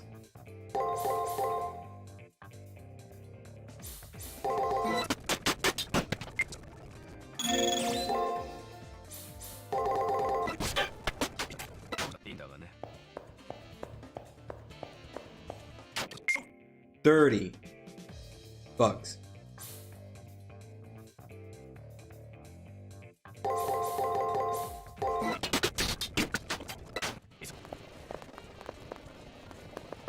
This ain't gonna be worth, is it? Get back here! Who told you to run away?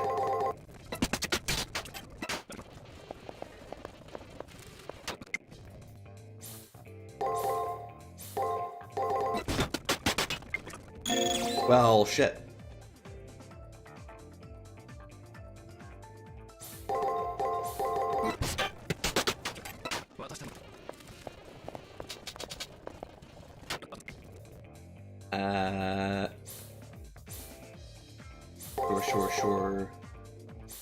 Sure.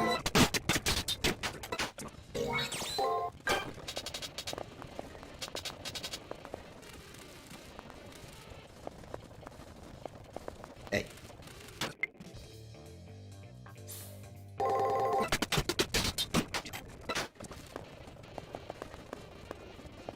How close are we at the moment?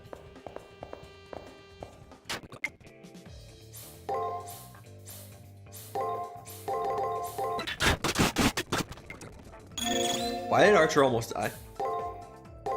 That's not what I asked for Christmas. 3,700.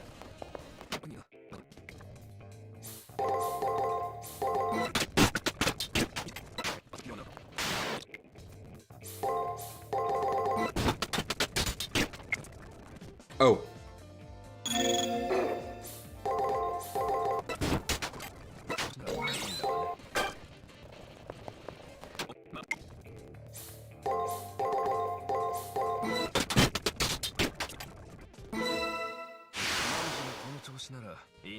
Had Zune in his works ever discussed about Atuhu's backstory? Can you elaborate? What do you mean? Because he technically has multiple times. Unless you mean like interviews and emails and shit, then I have no idea.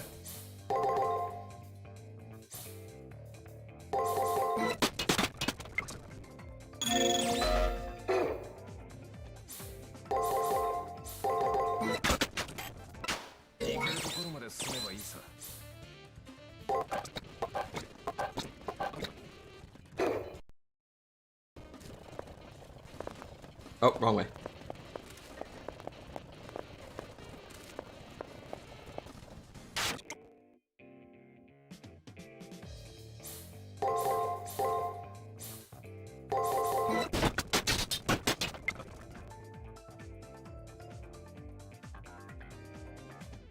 Works like his novels, manga, or maybe even games.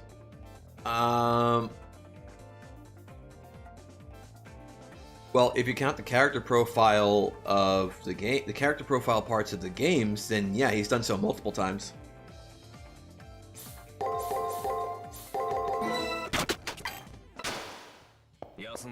Like, how else would you know about, like, Moko's backstory, or Kaguya's, or Futo and Miko and Tochiko's, or Sega's, or unless it comes up in dialogue, but even then they never go into detail in the dialogue. Or how about the fact that the entire reason that Urban Legend in Limbo even happens is because of Sagume.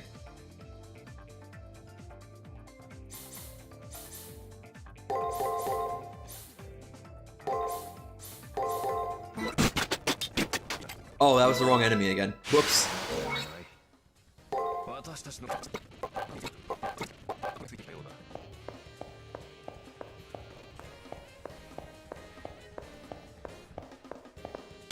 Or the entirety of Yuyuko's backstory and her motivation for starting the incident and telling Yomu to go steal Spring from Gensokyo.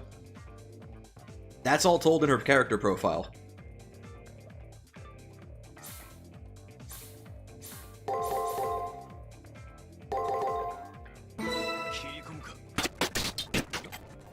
That's how everybody knows that stuff, is from reading those.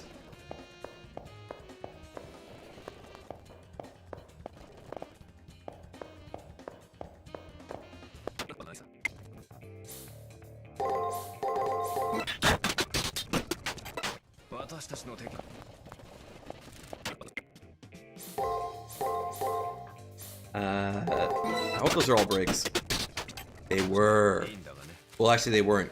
No, they might have been, because it's not like Fate Go where you still have to get the last hit on the enemy even if they have 0 HP. Attack, break, guard. Let's hope it's that. It was. We're almost there. We're very close. Very super close.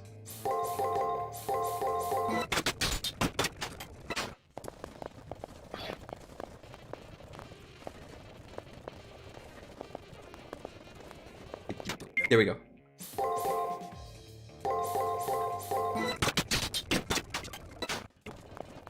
Almost there. Hey. I'm the exterminator.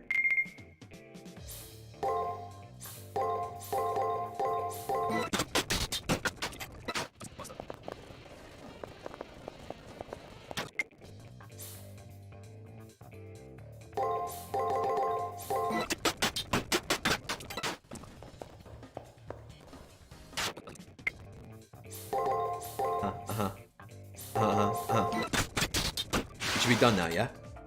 We're not done yet? Bruh. Well, we only have to beat up one more enemy, so let's just leave. Now this enemy gives me less XP than I need. Just watch. It's gonna happen.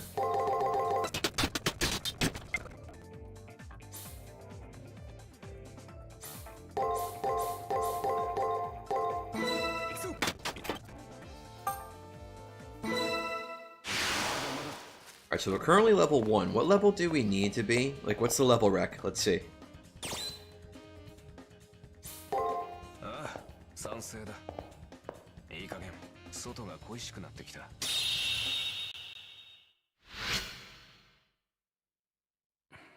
I think also, like, the incident in Touhou 14 being caused by Seiya, ultimately, and Shinmue Maru's reasons for kind of falling for what Seiya said, that stuff is also explained in the character profiles too for that game. A lot of the necessary information to understand what's happening in a Touhou game, or at least understand why it's happening, it's all in the character profile stuff.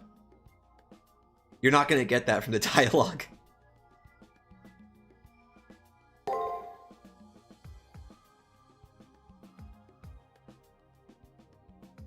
And in a way, I guess that sort of makes sense, because the way the dialogue is written, or the language used by the translations anyway, kind of seems to imply that all the Touhoos sort of like know these things about each other already, to the point where they wouldn't need to actually ask for an explanation. But the player playing would need an explanation, so that's what the character profiles are for.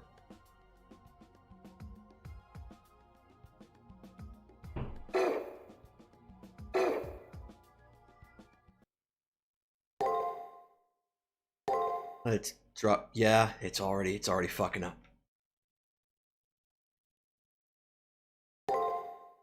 Yep, it's already messing up, dude.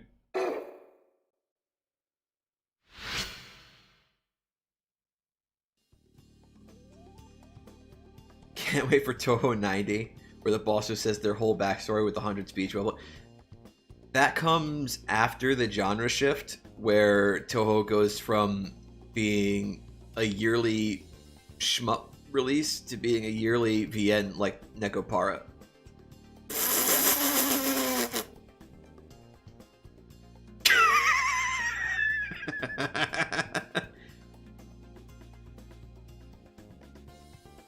Dude, I'd probably disown the series if that happened. I would disown Toho if that happened. I'd have to make myself forget that Kogasa is even my favorite Tuhu.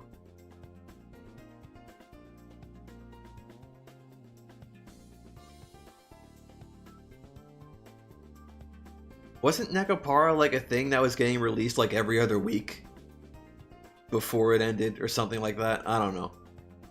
Well, no, that's not true. That's actually not true.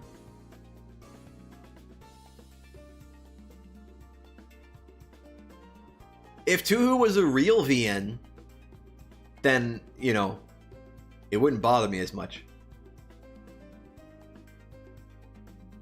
But if it was like, nah, they're all going to be kinetic novels that are all just boring and just Zune should have just wrote another comic instead. But then he just made visual novels and he made 50 of them. I'd be like, nah, dude, I'm checking out.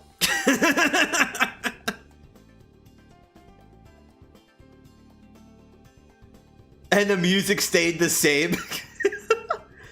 Like, he just made them visual novels, but like the music stayed the same, so it feels like fast-paced shooter music, but it's like you're just sitting there reading a character say something. All you know about Nekopara... all I know about Nekopara is that a lot of people really, really like it for some reason. And a lot of people think it's just generic and bland for self-demonstrating reasons. And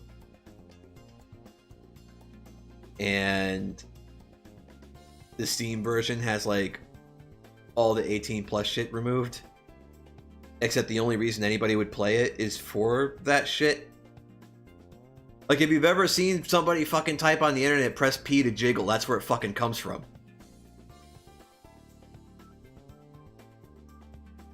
Ani and Archer's words have touched me. They fill my empty cup with water, so to speak. I have no way of knowing if the water is pure at this point. Even so, I can see where I need to go from here.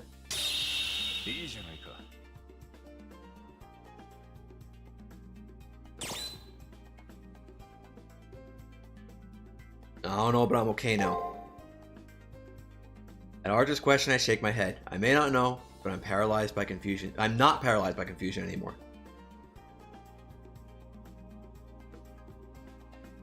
The days of worrying about my past are gone.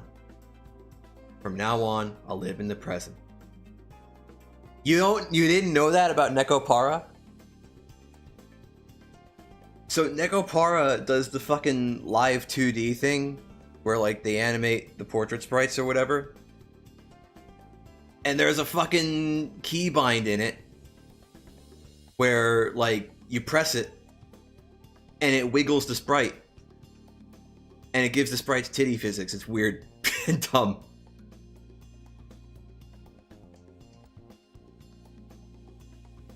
Archer gently smiles as I explain my heartfelt sentiments. Alright, now I'm ready to fight. My next opponent is Julius, who's been an obstacle from the start. By the time I defeat him, I should be able to accept what I am.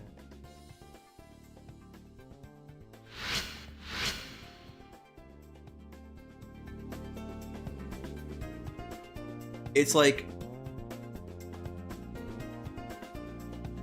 I don't know, dude. From the very little I've ever seen of any Nekopara, it's like... You have a visual novel like Fate's Stay Night, right? Where you have, like, the adult scenes or whatever. But the thing about a visual novel like Fate's Stay Night is that you can strip those out of the game completely, and everything else in the game still works because that was never the main focus of the game. Whereas something like Nekopara, where it's like, or actually Nekopara is like the only one I could really think of. I think like those Sakura games, like Sakura this, Sakura that, oh, they're the same way. They're literally the same, except with all that shit like scrubbed away. But like for those games, like that's the point. Like that's the only reason somebody would be playing them. It's weird. You know, when you were in middle school or elementary, you used to watch this one person play a bit of it, but you don't remember much. The fuck were you doing on the internet in elementary school? I only have 2 more days to prepare for my elimination battle. I need to learn the secret behind Julius' servant's ability. To conceal himself and then defeat it. In order to successfully pull off the plan I set in motion yesterday, I need to lay low. I should talk with Ronnie one last time, then head into the arena.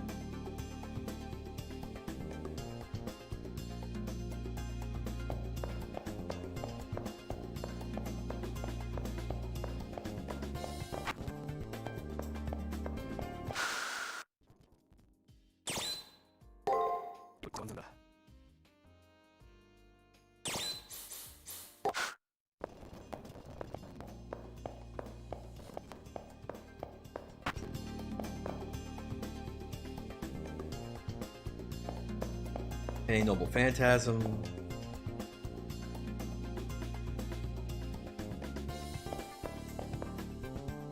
These shelves comprise the language studies section. There are a number of foreign language textbooks and novels available to the budding polyglot. Oh, that's the wrong thing. Here we go. As long as I'm researching Julius, I should look into the hallways as well. Hence the library. You don't know you saw anime and somehow ended up in a channel about a guy talking about anime? Okay, that doesn't answer the question. Like, that doesn't answer the question of like, so like, yo, why is the 10-year-old on the internet?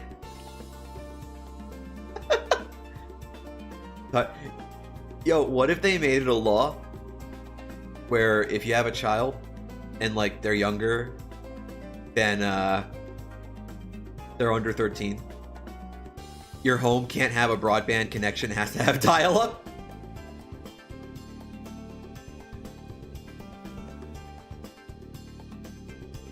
That wouldn't work anymore though, because like nothing would be compatible, and also like the internet doesn't work that way anymore. The rest of the internet's too accessible. Even if you had dial-up, you'd still be able to do all the same shit. Never mind, forget what I said. It's not funny anymore.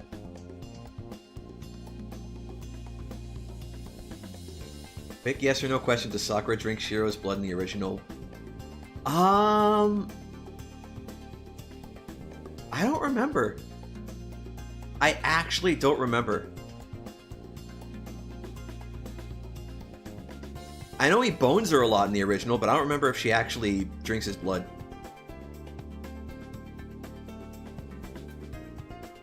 The Haraway family leads a Western European plutocracy. It is a corporation with numerous subsidiaries that control many nations and has its own army.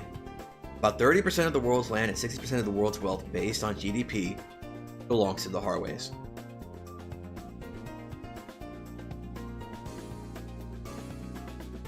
There were computers in the house, one old laptop, and there was a room with an old computer. Yeah, but like, just unplug the Ethernet cable. Just unplug the Ethernet cable. Don't give the 5-year-old the laptop with the Wi-Fi connection. Don't give your baby an iPad. The Haraways distribute the world's resources and wealth equally among nations. That's their policy. That policy rubs certain groups the wrong way. Those groups retaliate with terrorist acts. It's Leo, the next head of the Haraway family. Maybe you can confirm some of the things I've just learned about the Haraway family. For instance, do they really think equal distribution of the world's wealth will lead to world peace? It won't. It won't, it doesn't, and it couldn't.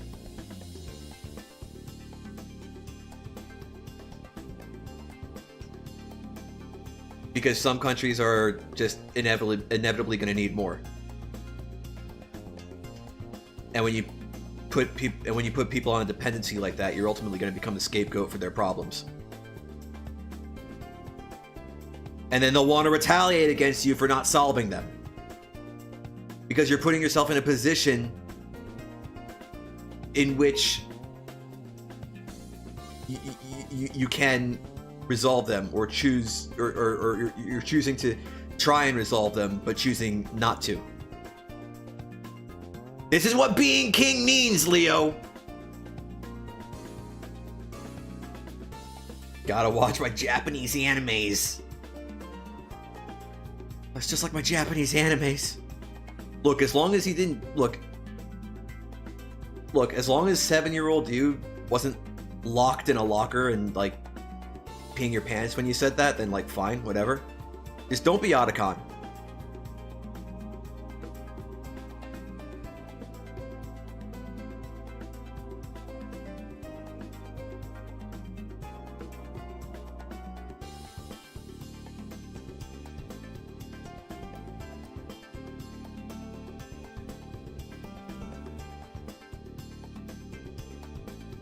What must he think of those who reject the Harway's ideas?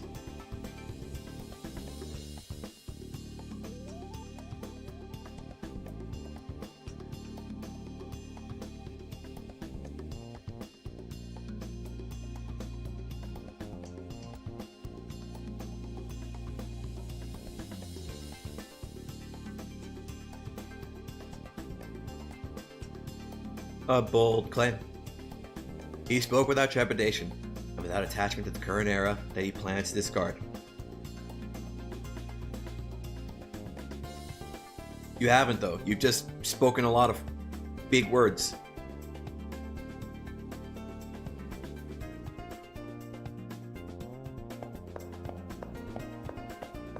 I'd say it's kind of weird, but I don't think it's kind of weird because of the way they stand out. But like, I still remember the way those scenes are like rationed out in the original Fate Stay Night.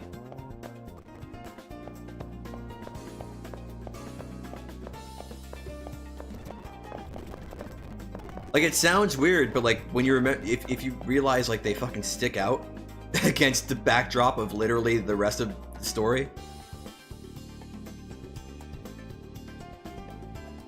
It's like saying like, yo, I was like, I opened like a fresh roll of paper towels, and I was like pulling some of the paper towels off, and there were some fresh blood stains on there, you know, and it's like, but it was a fresh package, like I just opened it. There shouldn't have been blood stains on there. I remember exactly how many were stained. It's like one of those things.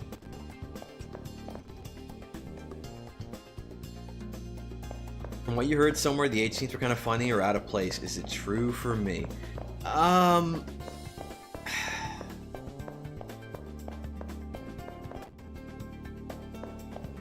Because of the... I don't remember exactly. The first one is really weird because of the situation it happens in.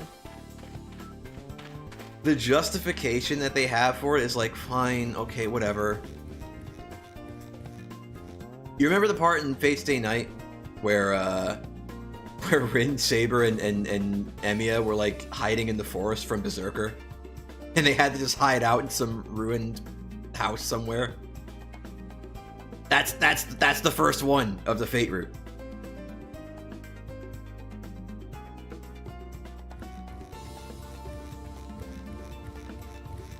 But it's like presented under the pretext of like, yo, Shiro, you have to make Saber stronger. Don't you know that like Warlock semen sells for like $1 million on the magic black market?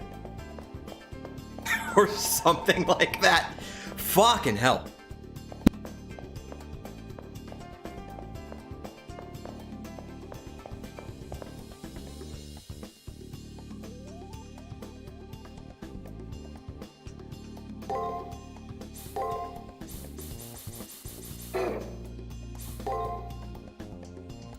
Do we need any healing items?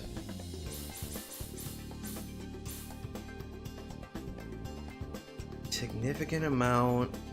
Some of those are probably ones we found though, not because of ones I used, because we did buy like 30 before.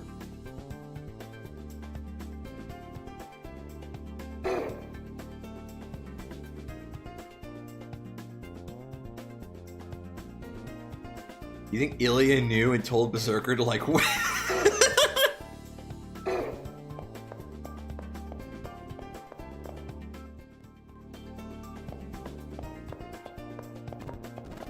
maybe more like Berserker knew and decided to hold back because Ilya's like a young child. Even though in the narrative she's like fucking 19 or whatever.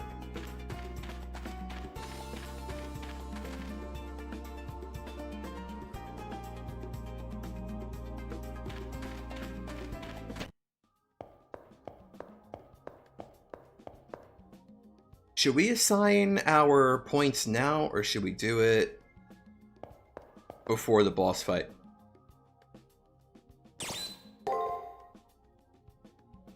We've got 12. We can probably wait on this.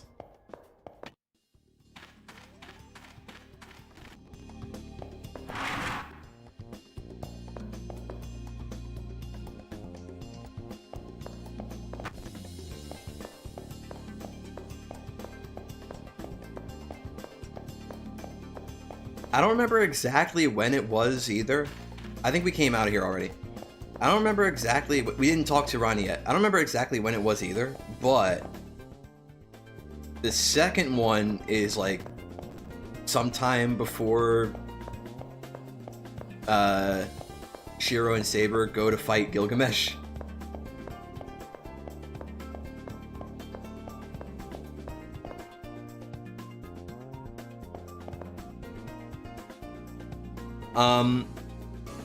I think it was somewhere in Heaven's Feel where she kind of says it outright.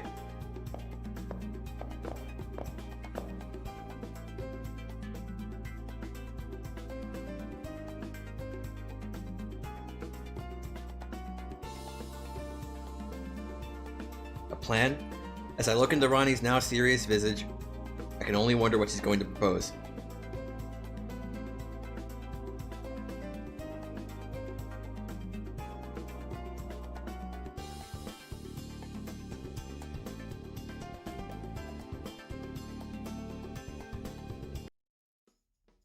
Ronnie will be doing that alone? Without a servant? That'd be incredibly dangerous. She might be killed in the attempt. I cannot allow her to risk her life for such a mad plan.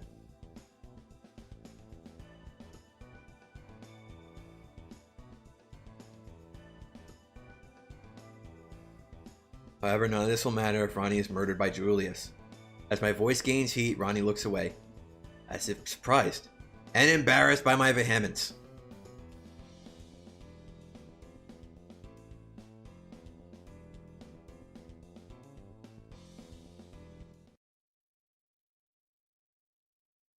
Without thinking, I take the flustered Ronnie into my arms.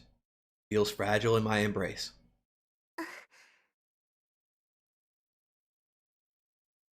Ronnie isn't a tool to be used.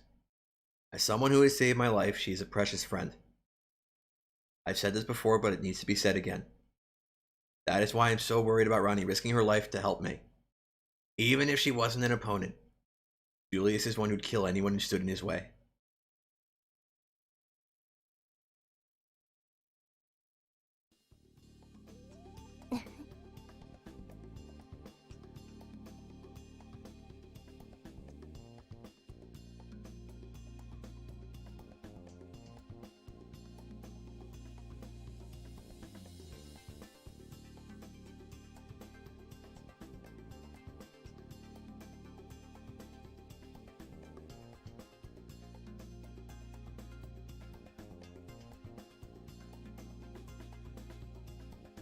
I can see her determination in her eyes. I have no choice but to match her strength. Plan will succeed regardless of what may happen.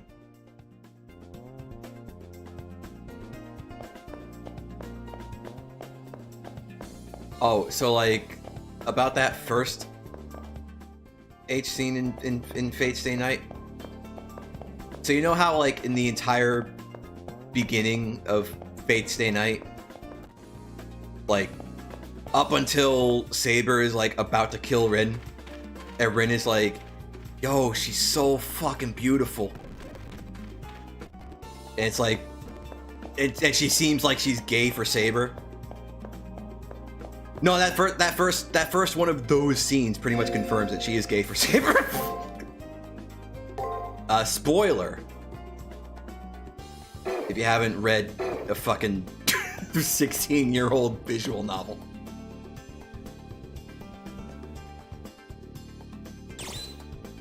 Alright, now we have to trick the man into stepping on the traps. And we do that just by walking around. Like last time.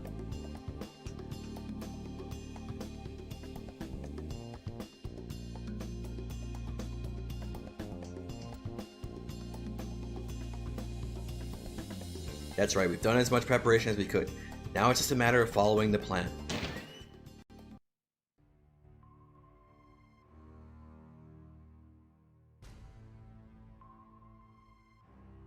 Yo, there's a moon man.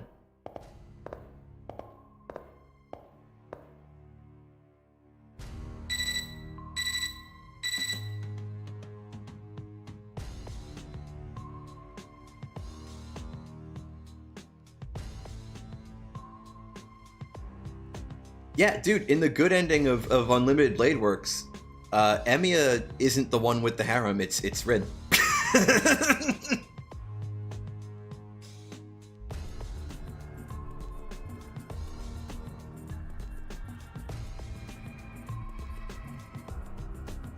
While I'm worried about Rani's safety, I need to focus on what I need to do now. I'd better hurry, where the kilns are and set... Oh, wait, where the kilns are set, even. Before Julius and his servant arrive.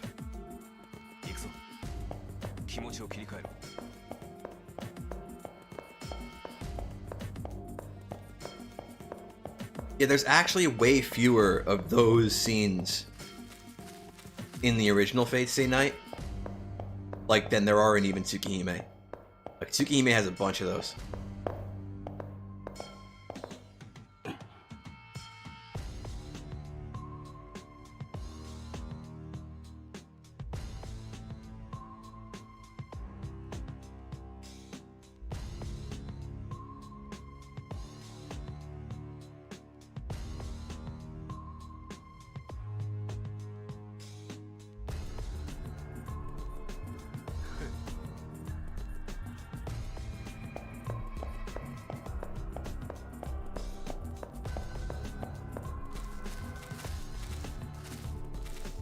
They're all spaced out in that one differently too, and I think it depends on which routes you're doing, how many you get.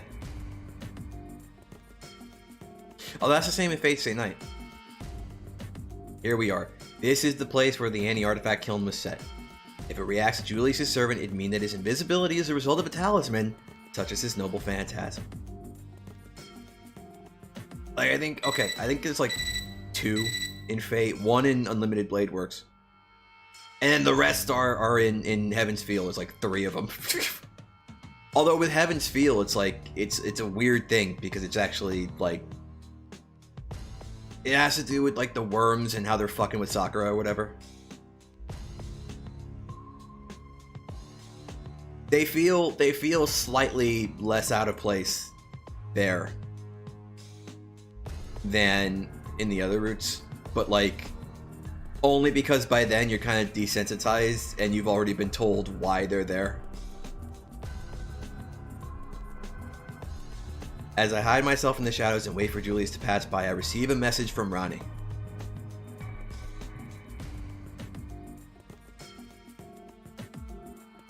From what we said in the Discord, it's because of how the...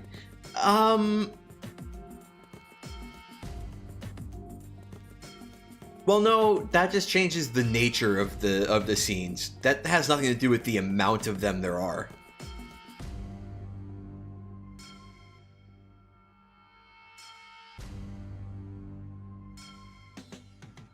Rani, all I can hear from my terminal now is static. She said Julius was heading this way, but what did Ronnie?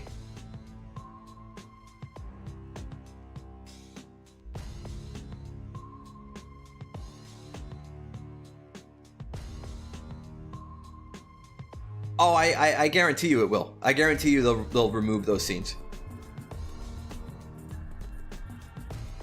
That's the way they went with the Rialton Yua remake, as you are aware, because I think that's the version you read. And that's what they've been doing with Fate. Like, have you ever seen Fate Go? There's like loads of beefcake and cheesecake, but like, and there's loads of references to the way shit used to be. But they don't actually do it, so they like to have their cake and eat it too. I'm sure that like Tsukihime's remake is probably gonna do it the same way.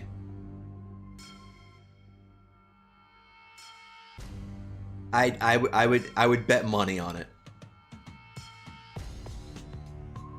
because you wouldn't be able to sell it to the mainstream otherwise. Although it does make me wonder how the overarching narrative and how the Far Side roots are going to work, since there's a certain character where that character's entire motivation has everything to do with shit like that, and a lot of the events that happen in the game only happen because that character sets them into motion.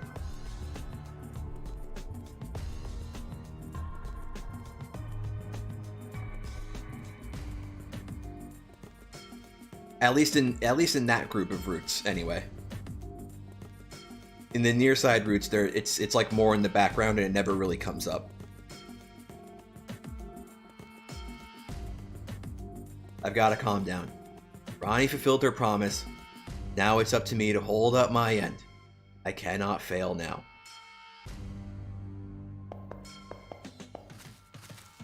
For Tsukihime.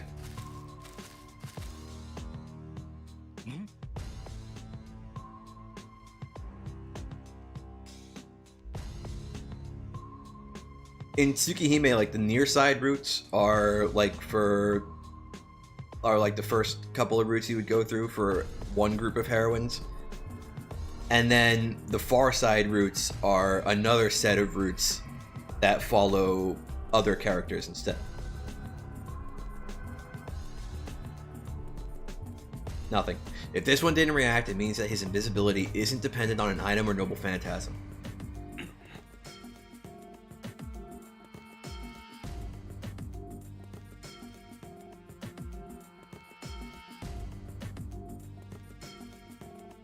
Archer's right. It'd be a total disaster if the next trap triggered without us being there. We have to move quickly to the next trap and hope that something happens. You can get, I think if I remember right, like you can get one of those scenes, or it's not that you can get it, it's that you do. Like pretty early in the near side routes. I don't remember if it only happens in Arquade's route or if it happens in the other route. But like you help, like basically Shiki helps her with something, and then like thanks him by sending him a succubus.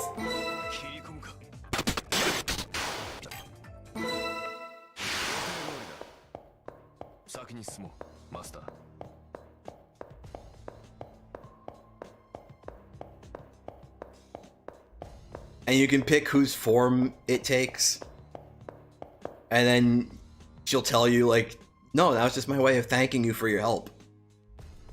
And then she fucking tries to tease him by asking him who he saw. And you can embarrass her, you can embarrass her by telling her it was her. No, yeah, that's a thing that happens in fucking Tsukihime. I'm not making that shit up. It's weird and dumb. I also forgot to read that line. We made it, this is where we set the second trap, the one that's set to react to thaumaturgy.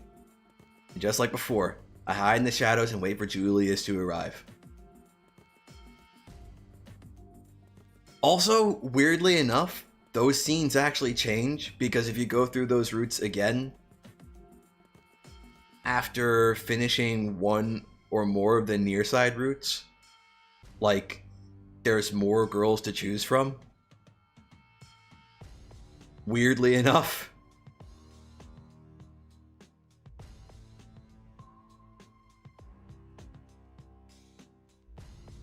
I don't know, man.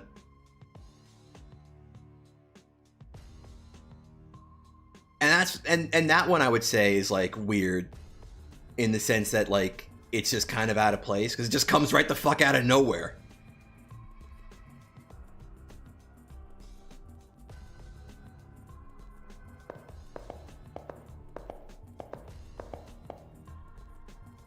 There is one scene of those scenes like in Arquade's route, but it's like it's near the end and it makes more sense to be near the end because it's after they've been through so much together.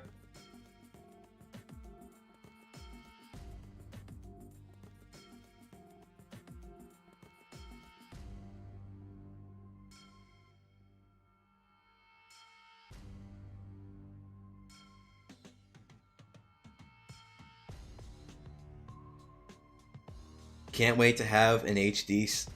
I mean, if you've ever played Melty Blood, you've already seen her.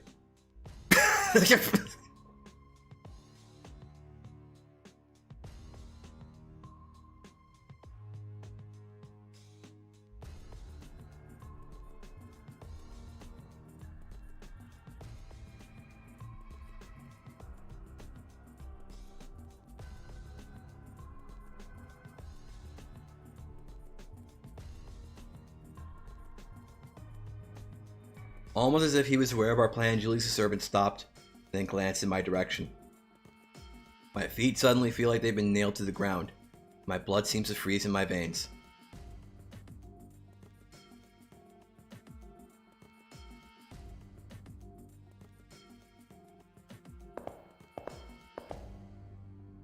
They actually overlook us? Or are they just toying with us before striking a potentially fatal blow? As they move on, my paralysis fades away, leaving me with clenched fists and drenched in sweat. As I take a deep breath, I realize the trap didn't even react in any way.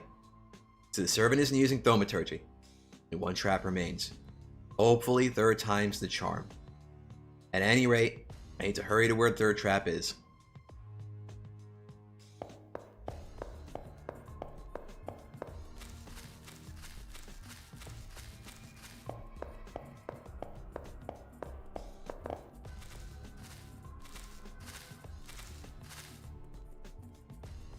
This is the third and final trap, the anti-spirit trap.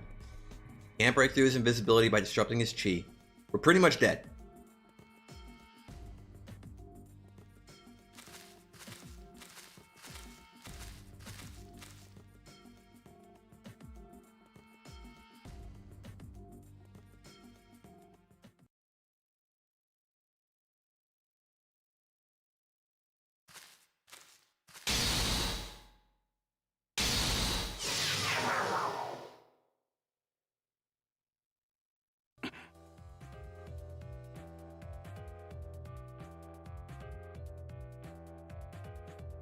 I think by the time you get to the second, they get to the second trap, it's like they kind of know what we're up to.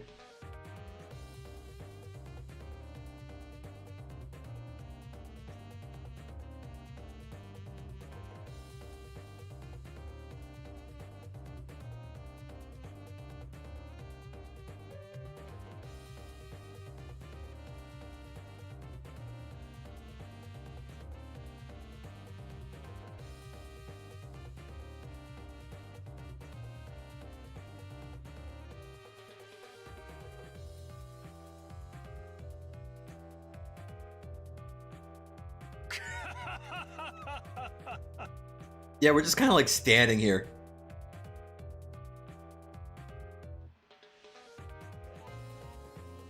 He knows we're here. That glance wasn't random after all. A sinister smile forms on the servant's lips. In contrast, Julius' expression remains frozen. But the terror his presence causes courses through me. I never thought a man shorter than me could ever strike such terror in my heart.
やれやれ。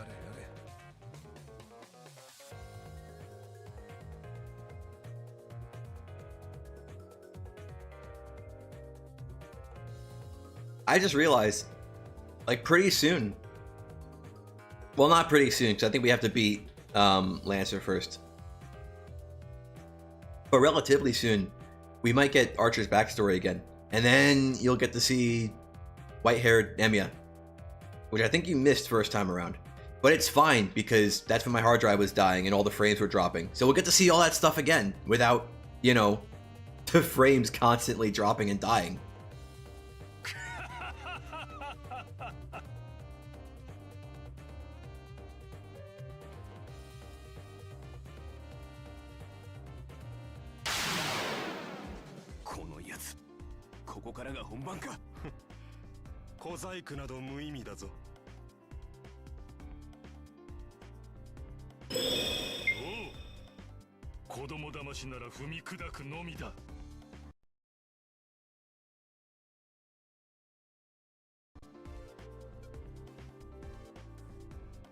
HD 60 FPS. What? Well, you can see the frame counter. You know it's not going to be in 60 FPS. Also, you know this is a PSP game. It's not going to be HD.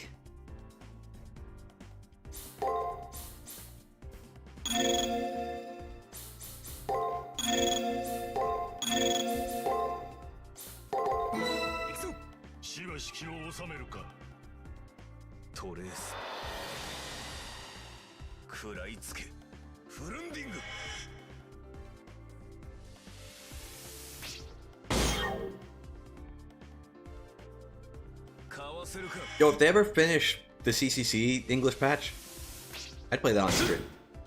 I already know who I'd pick. Like, I already know which servant I'd wanna play.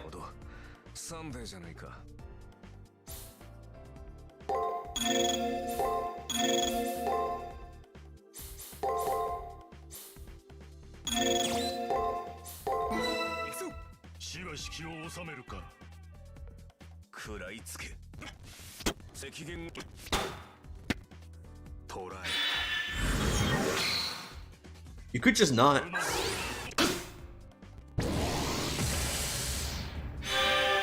Ever think of that, Julius? Ever think of just don't?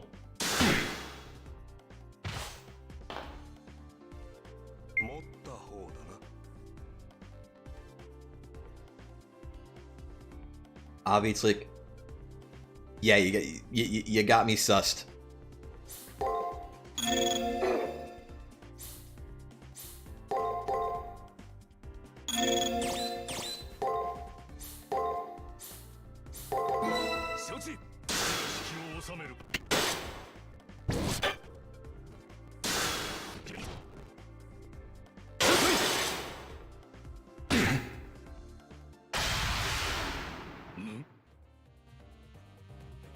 Yo, speaking of Kogasa, I wonder if fucking Toho Lost World's gonna be like worth trying like at all.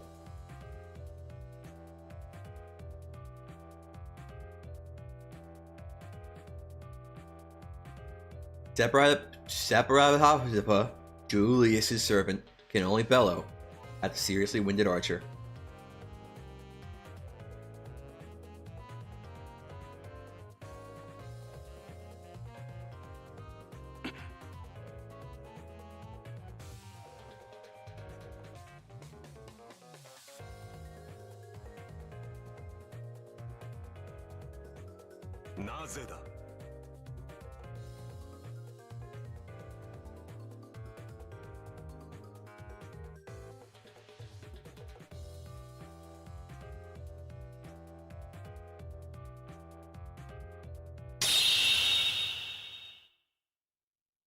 For those final words, Julius and his servant fade away.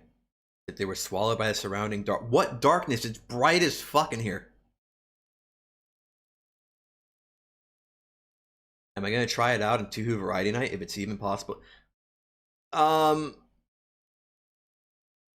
problem with that is there'd be no sound. I could do it, but there'd be no sound.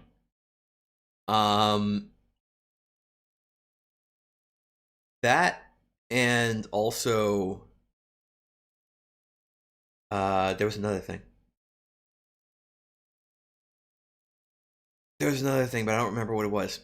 There'd be no sound because what I use to capture my phone screen for Fate Go, when I play that on stream, my phone doesn't have a version of Android that's necessary to be compatible to get sound. The software I use only gets the video, and there's a companion software that gets audio, but you need like Android version 10 for that or something, and my phone doesn't have that. It's an older phone. I've had it for like a few years.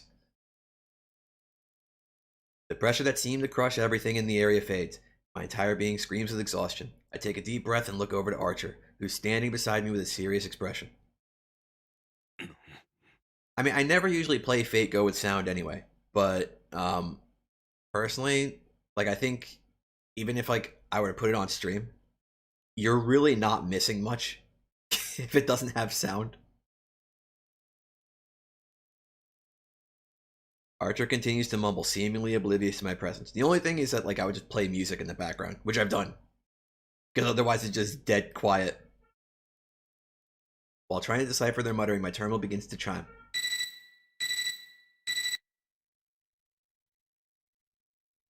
Ronnie sounds as if she's in some pain, but her voice still has some of its characteristic warmth. All that matters is that she's alive. I'm so overcome with emotion at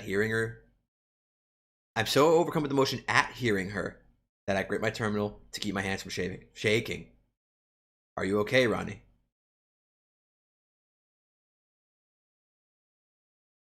Thanks to you, Ronnie, we were able to reveal Assassin's presence within the anti-spirit kiln you created. What we discovered, we should be able to fight them.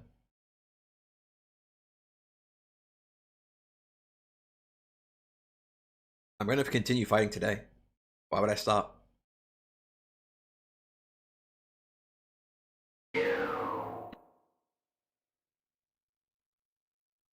Why would I stop? There's only 2 days left. Now I can forge ahead and explore the areas beyond here.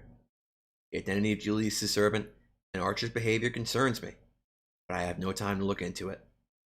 I have to keep moving forward, being sure that I don't forget to track down the triggers. Yo, we got a leveled up brain.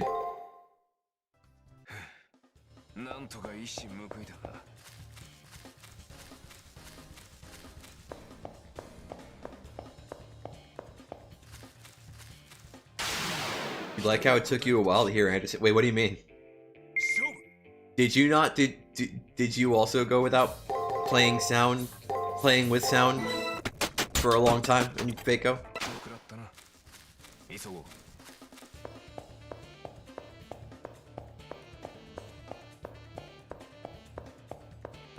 I play without sound because I'd be kind of bored if I did play with sound.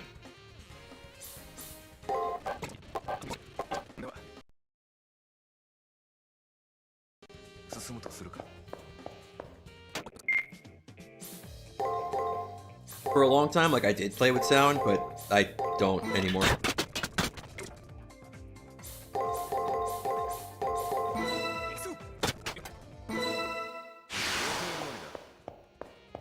I think the last time I might have played with sound was like the final Singularity. Oh wait, there was a Moon Man over here, wasn't there? Look at XP.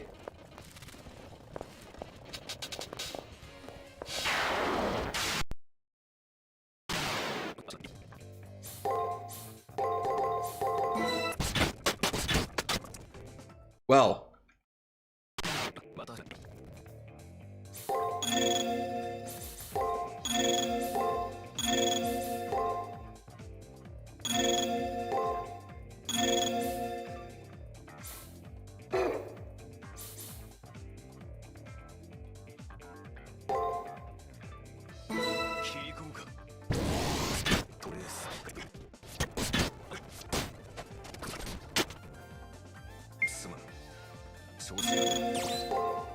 It's fine.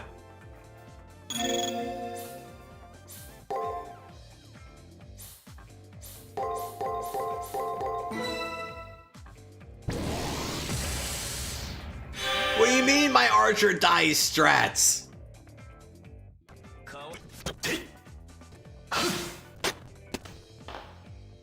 Look, it's fine. The Moon Man is almost dead. Like, don't even worry about it.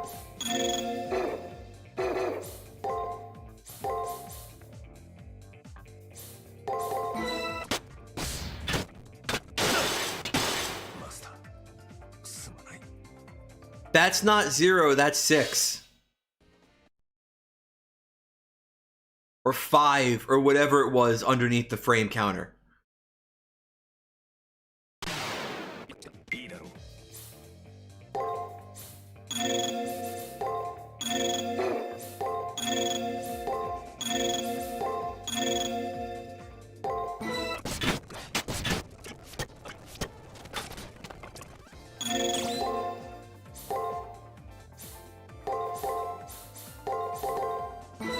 Archer might be dead.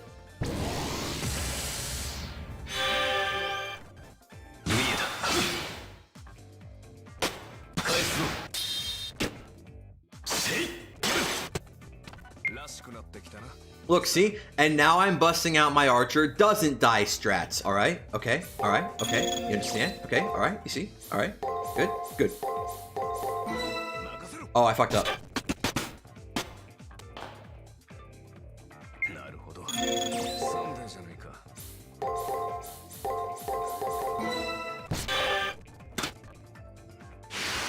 It's fine, that's just one dead Moon Man.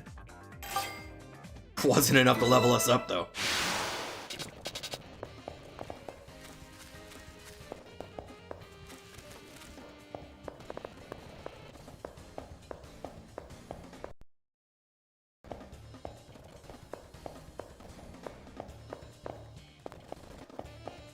Ooh. Turn crystal. Did we ever find the lobster? It's not 2 dead archers. There's only 1 dead archer in this game, okay? And his name is Robin Hood.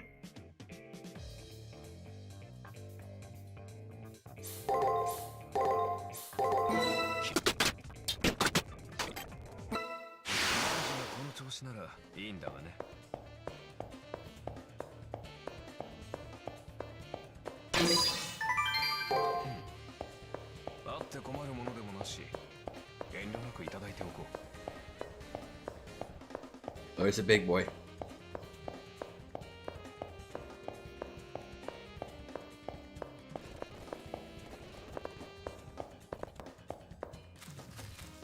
Oh, it's this Reimu. I remember this arena.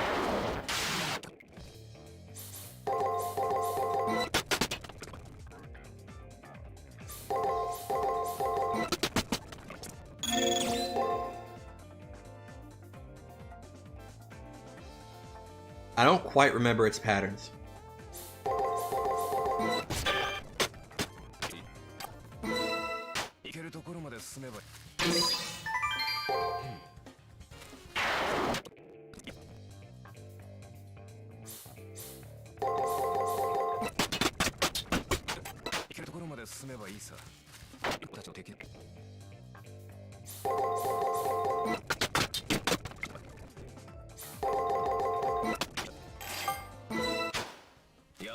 Okay.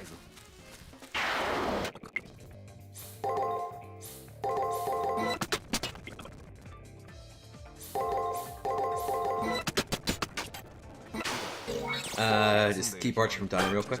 There we go. Anything I can drink? That's one more. There we go.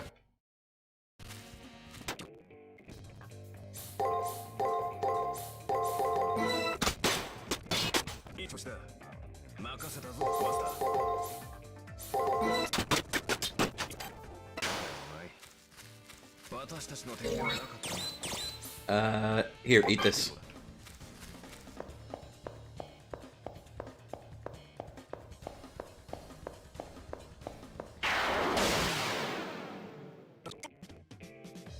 I think the main thing keeping me from wanting to try Toho Lost Worlds, I'm worried about how much of a garbage mobile game it's gonna be.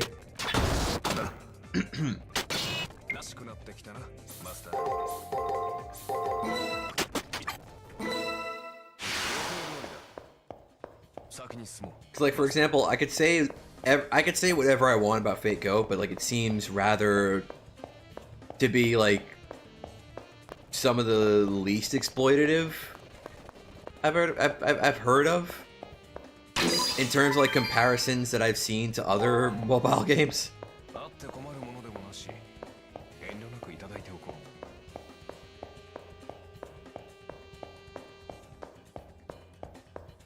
Like, I don't even care if Kogas is in it. If it's like shit, I don't want to play it.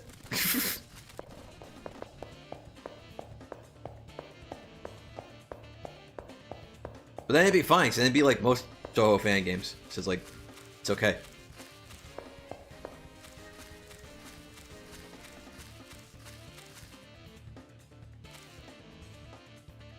You like how 3 and 2 stars can be? Yeah, that's one of the things that makes Fate Go not that garbage and exploitative, is that you can have like nothing but a gang of 3 stars and 2 stars, and they're still perfectly viable. You just need to know how to use them right. And even if you have a 5-star, a 5-star can still be complete trash if you don't use them right. That's one of the things I like about Fate Go too.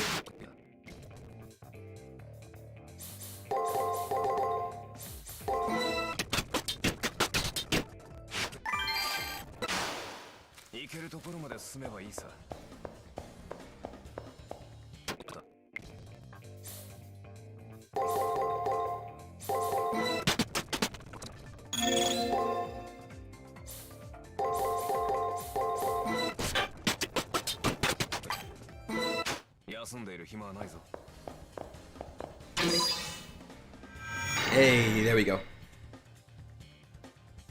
Remember, you keep playing this one mobile game where they keep pumping out new characters, and each new character is like the meta in the game till the next character comes out?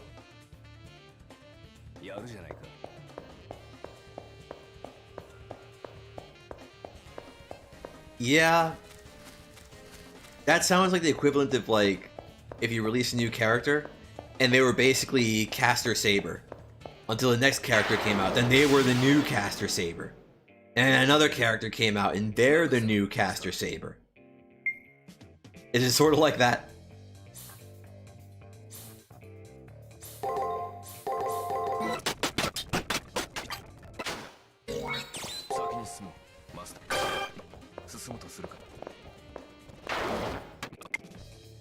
Dude, that bird came at me.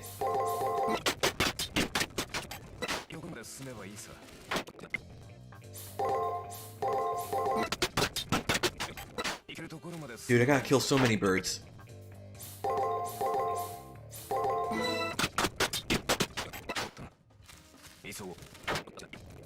Yo, imagine if they made Caster Saber a boss in an event, and they gave her all the break bars.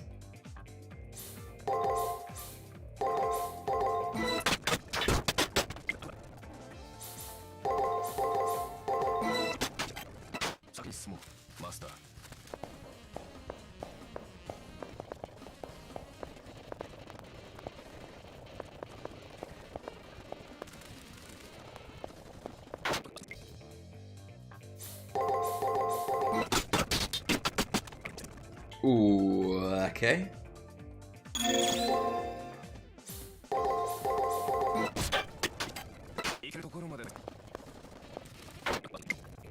I've been forgetting to check what the recommended level is. I know we're over it, but I don't remember what it is.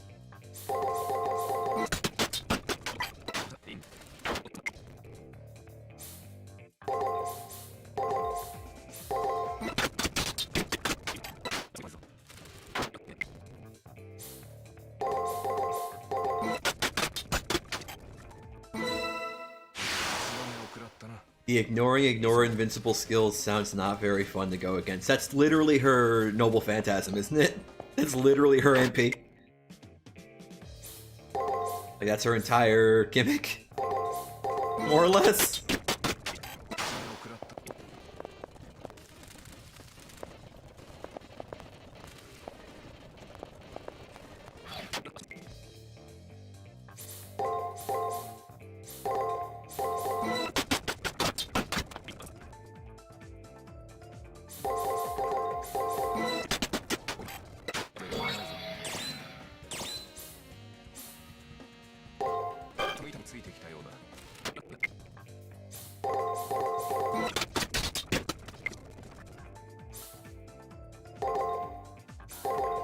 I mean, I only want her because, like, fuck Fate Go sometimes. And what better way to say fuck you to the game than to use the character who's utterly broken?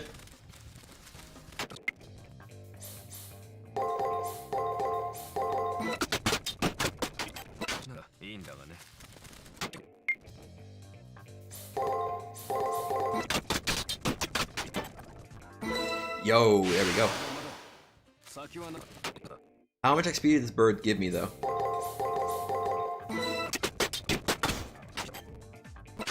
I went too fast.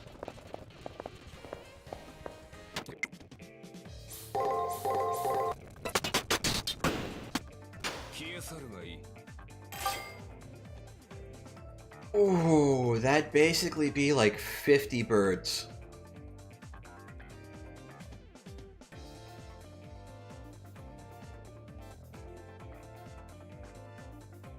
That'd basically be 50 birds we have to beat up for the next level.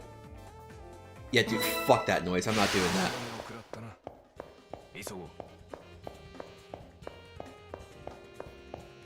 I ain't sitting here killing 50 birds. Fuck off. I don't care how much of a cat Streamlore says I am. I can't eat that much.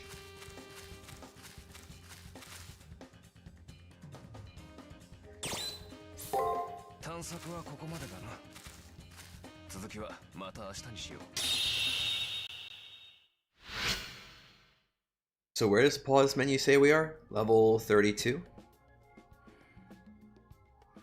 Recommended level is 28. I think we'll be fine.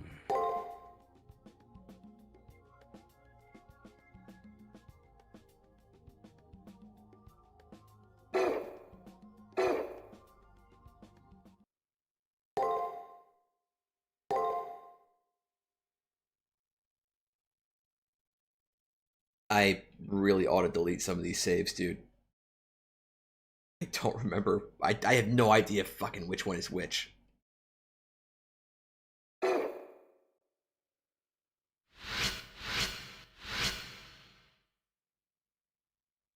Will I? Yes. And my main argument is, even though I don't remember, we were probably around the same level last time we fought Assassin. Assassin is one of the harder fights in the game, but we had the same level advantage over him last time. We're pretty close to it, I think. Yesterday's plan succeeded, and the form of Julius' servant was finally revealed. He obfuscates his presence, going seemingly invisible by melting into this environment. Now I know how he does it, but I don't know if I can win. Today is the last day of the prep period. Tomorrow, I'll settle the score with Julius. I should do everything I can so that I have no regrets. Or regrets. I'm also worried about Ronnie. I have to thank her for yesterday. I also need to give Fujimura Taiga a lobster.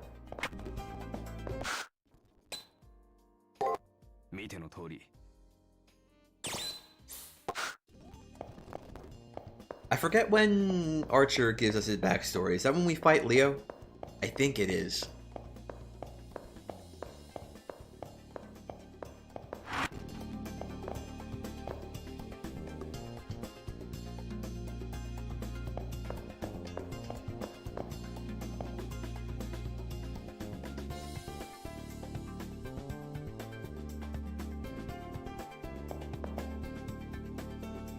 Martial arts who perfected the art of concealment. There are very few people who have managed that. As I continue reading about martial arts masters, I come across more information regarding concealment. Concealment, a very powerful technique that only a handful of warriors, most notably Bachi Quan masters of the Qing dynasty, were able to master. By harnessing their vital energy, masters of this technique were able to make themselves one with both heaven and earth. Doing this allowed them to effectively fade into the background, making them invisible. Baji Quan. That might be the fighting style that Julius' servant uses. Considering the uniqueness of the form, and its characteristic heavy blows, I'm probably not too far off. Beating him will be a challenge, but this knowledge will help. All I can do now is trust in my servant's power. And I don't even get a brain level up for that.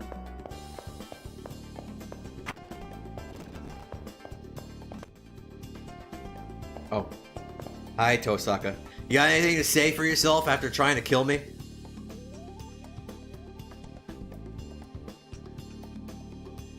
Yeah, you should know. You tried to kill me with a trap.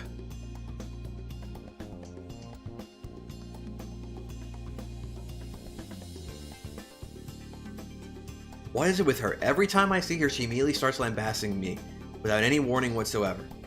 If I weren't so numb to my situation, I'd probably just go back to my room and sob in humiliation.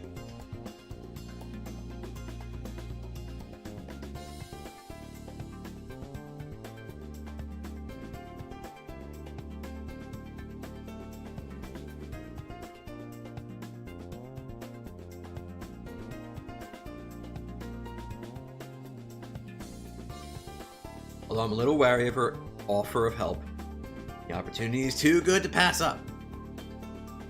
That and she's actually being nice. For her, anyway. So let's see. What do you think of the Grail War? I want to know how she feels about the nature of the Holy Grail War. Not about the system per se, but the fact that you have to kill to live.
What is the fate of the world?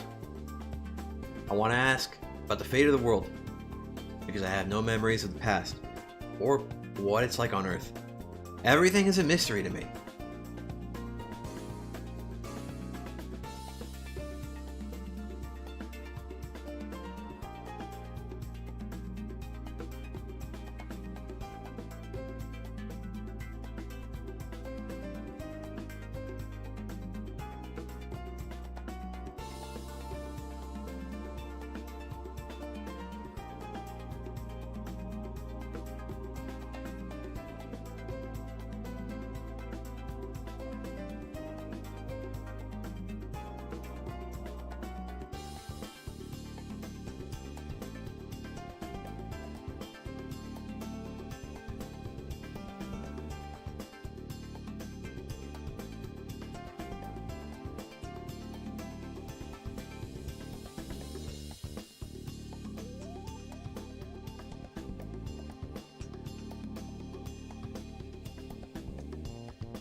Well, you only have those two questions to ask, so it's fine.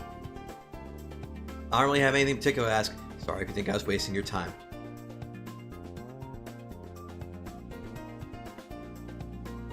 Yeah, if I ask anything stupid, I just get ripped apart. Silence is sometimes the best choice.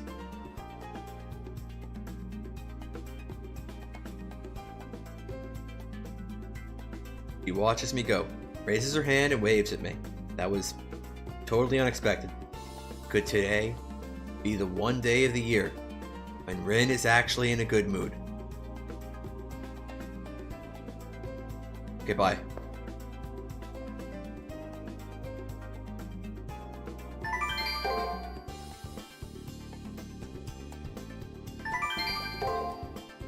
Yo, new decoration. It's the same as the last one, but like, let's look at it anyway. Oh, there it is. Look at that tea set.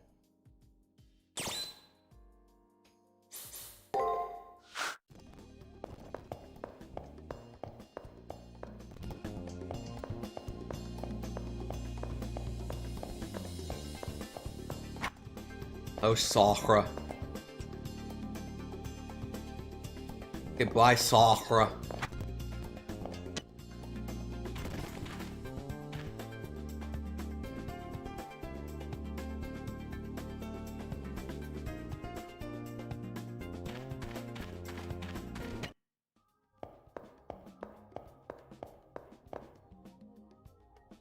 Oh man.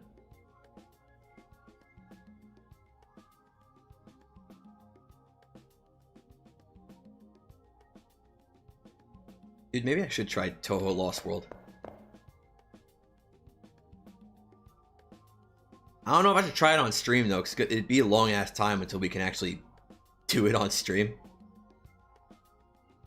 Also, no sound, so it probably wouldn't be worth. Ah, okay. There's a slight delay, so it's like I was already away from the tea set. So I might not have realized that's what you were going like, whoa. Okay.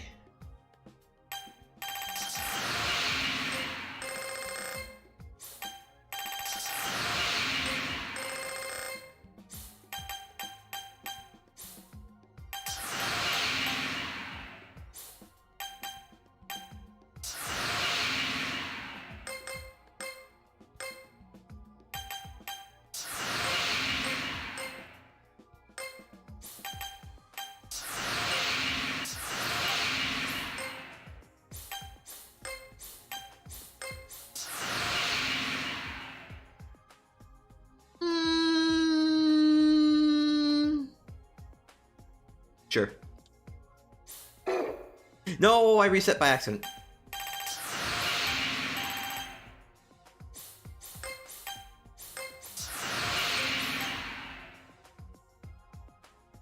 Sure.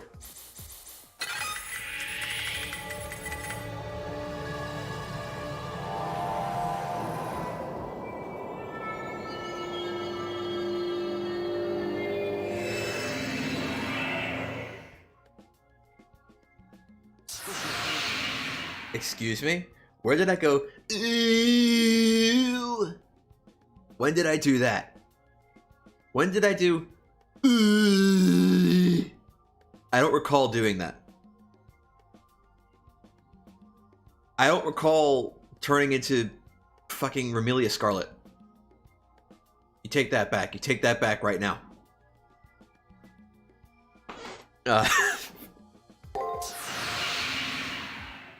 Yo, Roias acquired. No,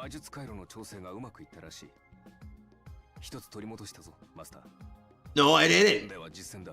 I never went. I'm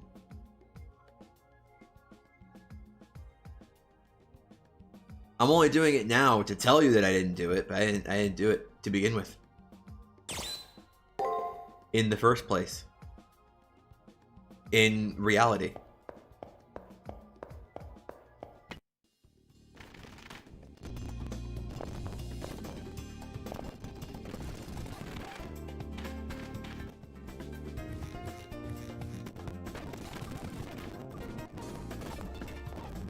Wait.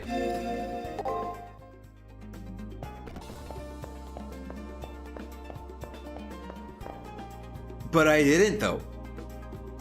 That's what you're not understanding. It's all thanks to Ronnie. After hearing her pained voice yesterday, I'm worried about her.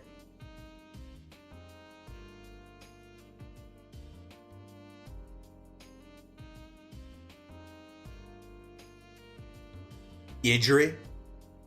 I knew I shouldn't have left her. I knew I shouldn't have let her put herself in harm's way.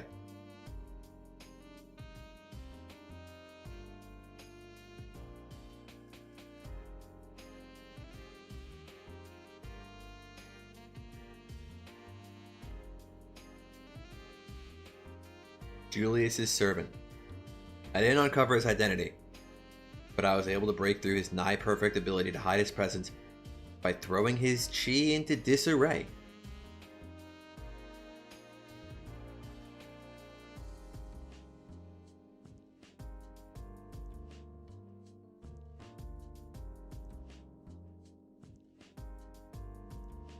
Kung Fu Master. That would explain his fighting style. If his mastery of Kung Fu is that advanced, it would make it easier to discern his identity.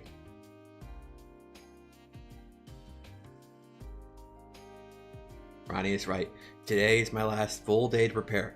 I better make the most of it. Train in the arena, then head to the chapel. There's so much I still need to do. And there's only one of those things I'm not going to do. Which means that there's two of those things that I'm not going to do. Because there's one of them that I'm not going to do.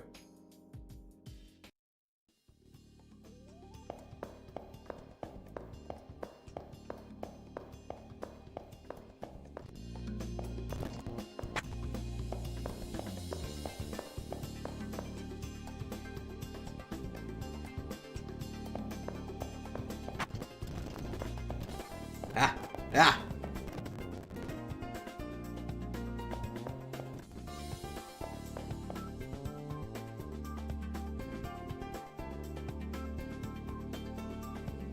I don't know, I haven't eaten one.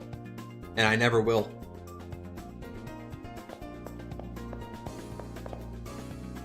You can't trust a moon Sakura. You don't know what she's gonna fucking put in this thing. Also, it's for Archer, not for me.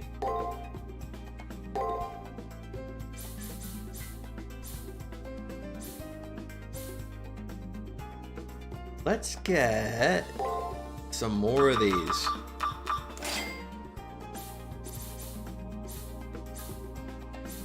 You should be okay.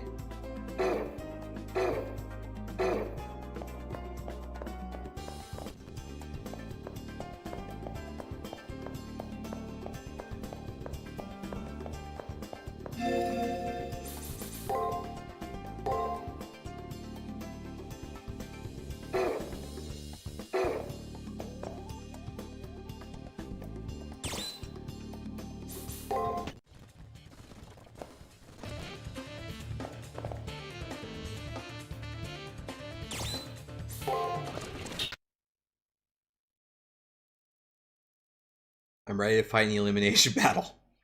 After doing absolutely nothing in the arena today. Killed the enemy's trump card. The rest is up to the master's magic circuits and the servant's strength. I look up to see Archer gazing at me kindly. It'd be a stretch to say he looks happy, but his eyes are mirthful as he gives a big sigh. いや何気づいてはいないだろうが今のはいい顔だった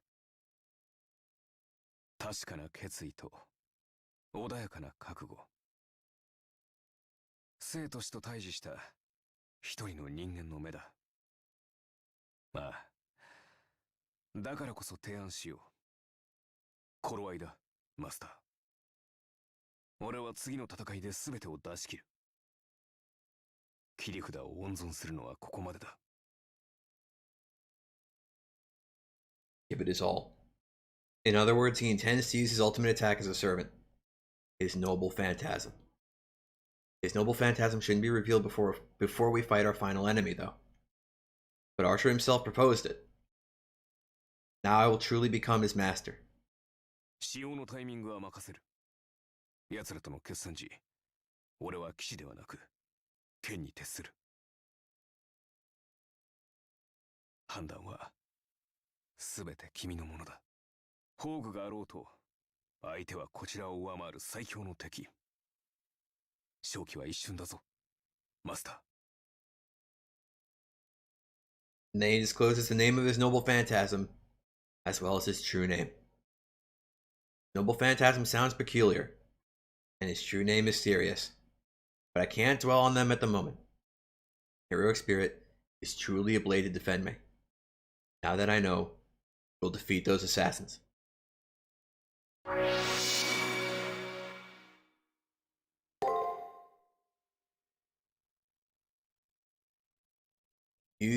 Okay. Tutorial Noble Phantasm, like using Codecast. Press square while in battle to use your Nervant's Sobel Phantasm. Archer's Noble Phantasm, Unlimited Blade Works, become available only when his protection accuracy is at level 5. Once Archer unleashes his Noble Phantasm, a Reality Marble will be created, greatly enhancing his projection ability. Also, your servant's Noble Phantasm can only be used in battle once. Be sure to use it to your greatest advantage. Okay, but why do other masters and servants get to use their Noble Phantasms multiple times? Why am I limited to one use?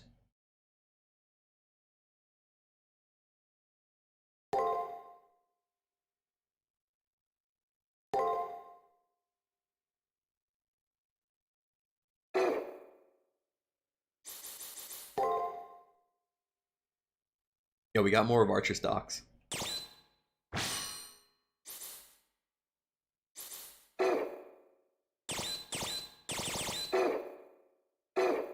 Limited Blade Works.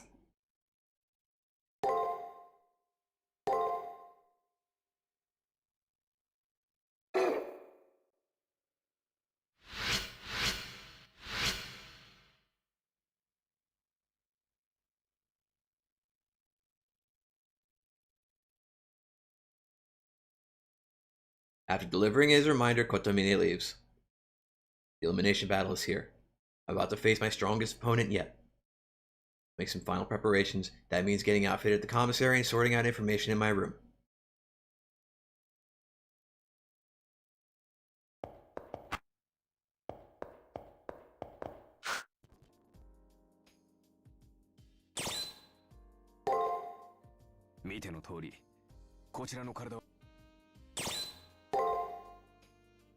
My enemy is strong, the strongest yet, without a doubt. At least if I piece together what information I know, I might survive a little longer against him. Julius Belkis Harway. Julius. He's the Harway family's assassin, and an enemy since day one. Archer was fooled by his servant's ability to obfuscate his presence. Julius' servant can obfuscate his presence, which allowed him to take out Archer in one blow. Then Julius' servant attacked us again, and Archer saw through it. The attack was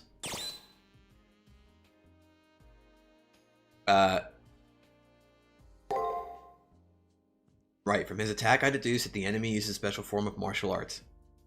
After witnessing him in action, I have no doubt he's a master. In one blow he skews his target's nervous and circulatory systems, as well as their magic circuits. Julius' servant claimed that his technique was so effective, a second strike was needless. For anyone unable to sense his presence, that could indeed be a one-hit KO. To get around his invisibility, we set up traps to disable it. Thanks to the traps, we learned the source of his invisibility was Nitori.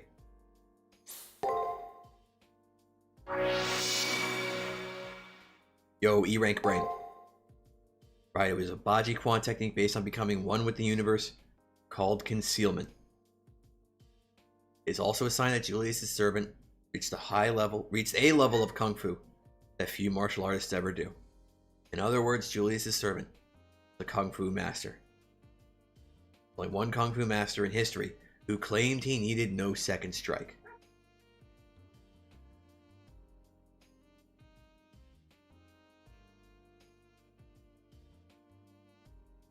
Yishuan, called the Master of the Demon Fist. He was both valorous.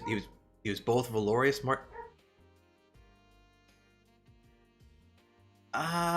Okay, I guess that reads okay. He was both valorous martial artist and assassin. Julius is a professional assassin. He knows a heck of a lot more about killing than I do. And on top of that, his servant is a martial arts master. They're a match made in heaven. I wonder how long I'll last against the two of them. Yo, they're after me. Can I do it, or is it meaningless? Hang on. Will it be pointless? What if I just do this? Are they gonna do it again?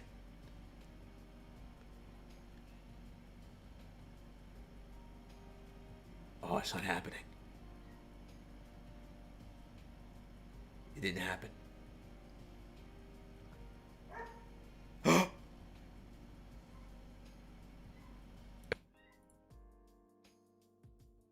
Yeah, I have no idea how terrifying my life has become.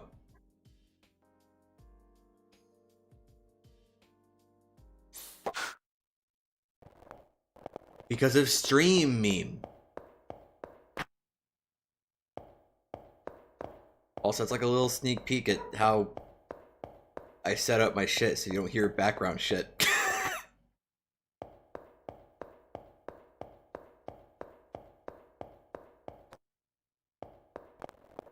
Or at least how I try to mitigate it anyway. It'll never be perfect.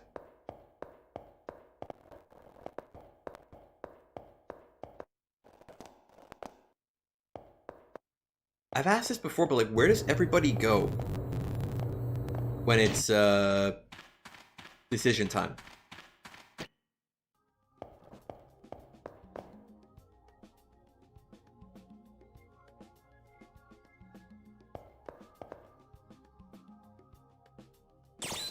No, I have no points. Get out of here.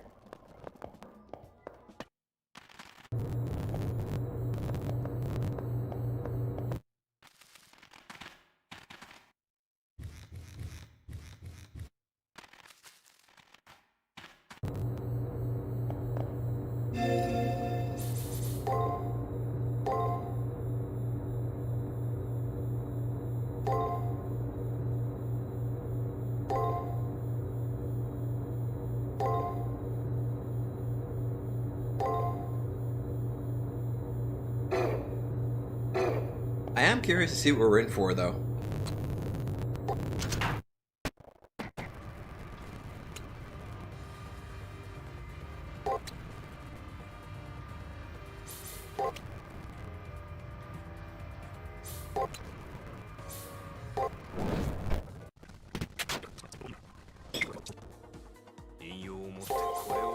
What exactly? No. 珍しい長引かせるのアサシンあのサーバント長期戦に火を入れる Right. I think this bodes well for us.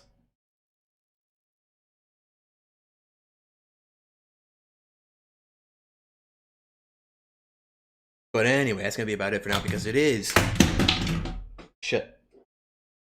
It is shit. But it's also that time. Anyway, thanks for watching. Thanks for stopping by for chat. And see you all next time. Let's see if I see first. Next time I see is going to be on Monday for more Valkyria Chronicles. Dude, every time... Dude, I don't know what happened to my brain. But every time I do that outro, I always want to say Rabby Ribby. For some reason or other, like my brain always goes to Rabby Ribby when I say that. I don't know why.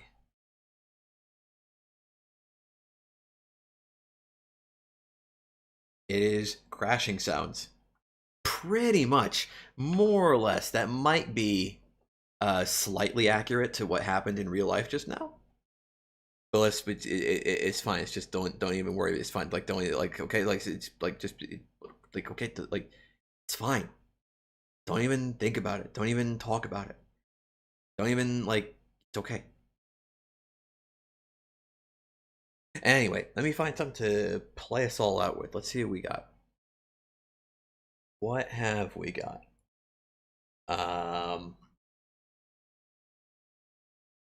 I've played that so many times. I want to play something new.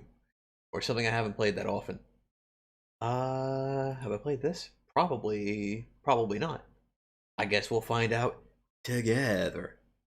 Anyway, thanks everyone for watching. Thanks everyone for stopping by. Good night.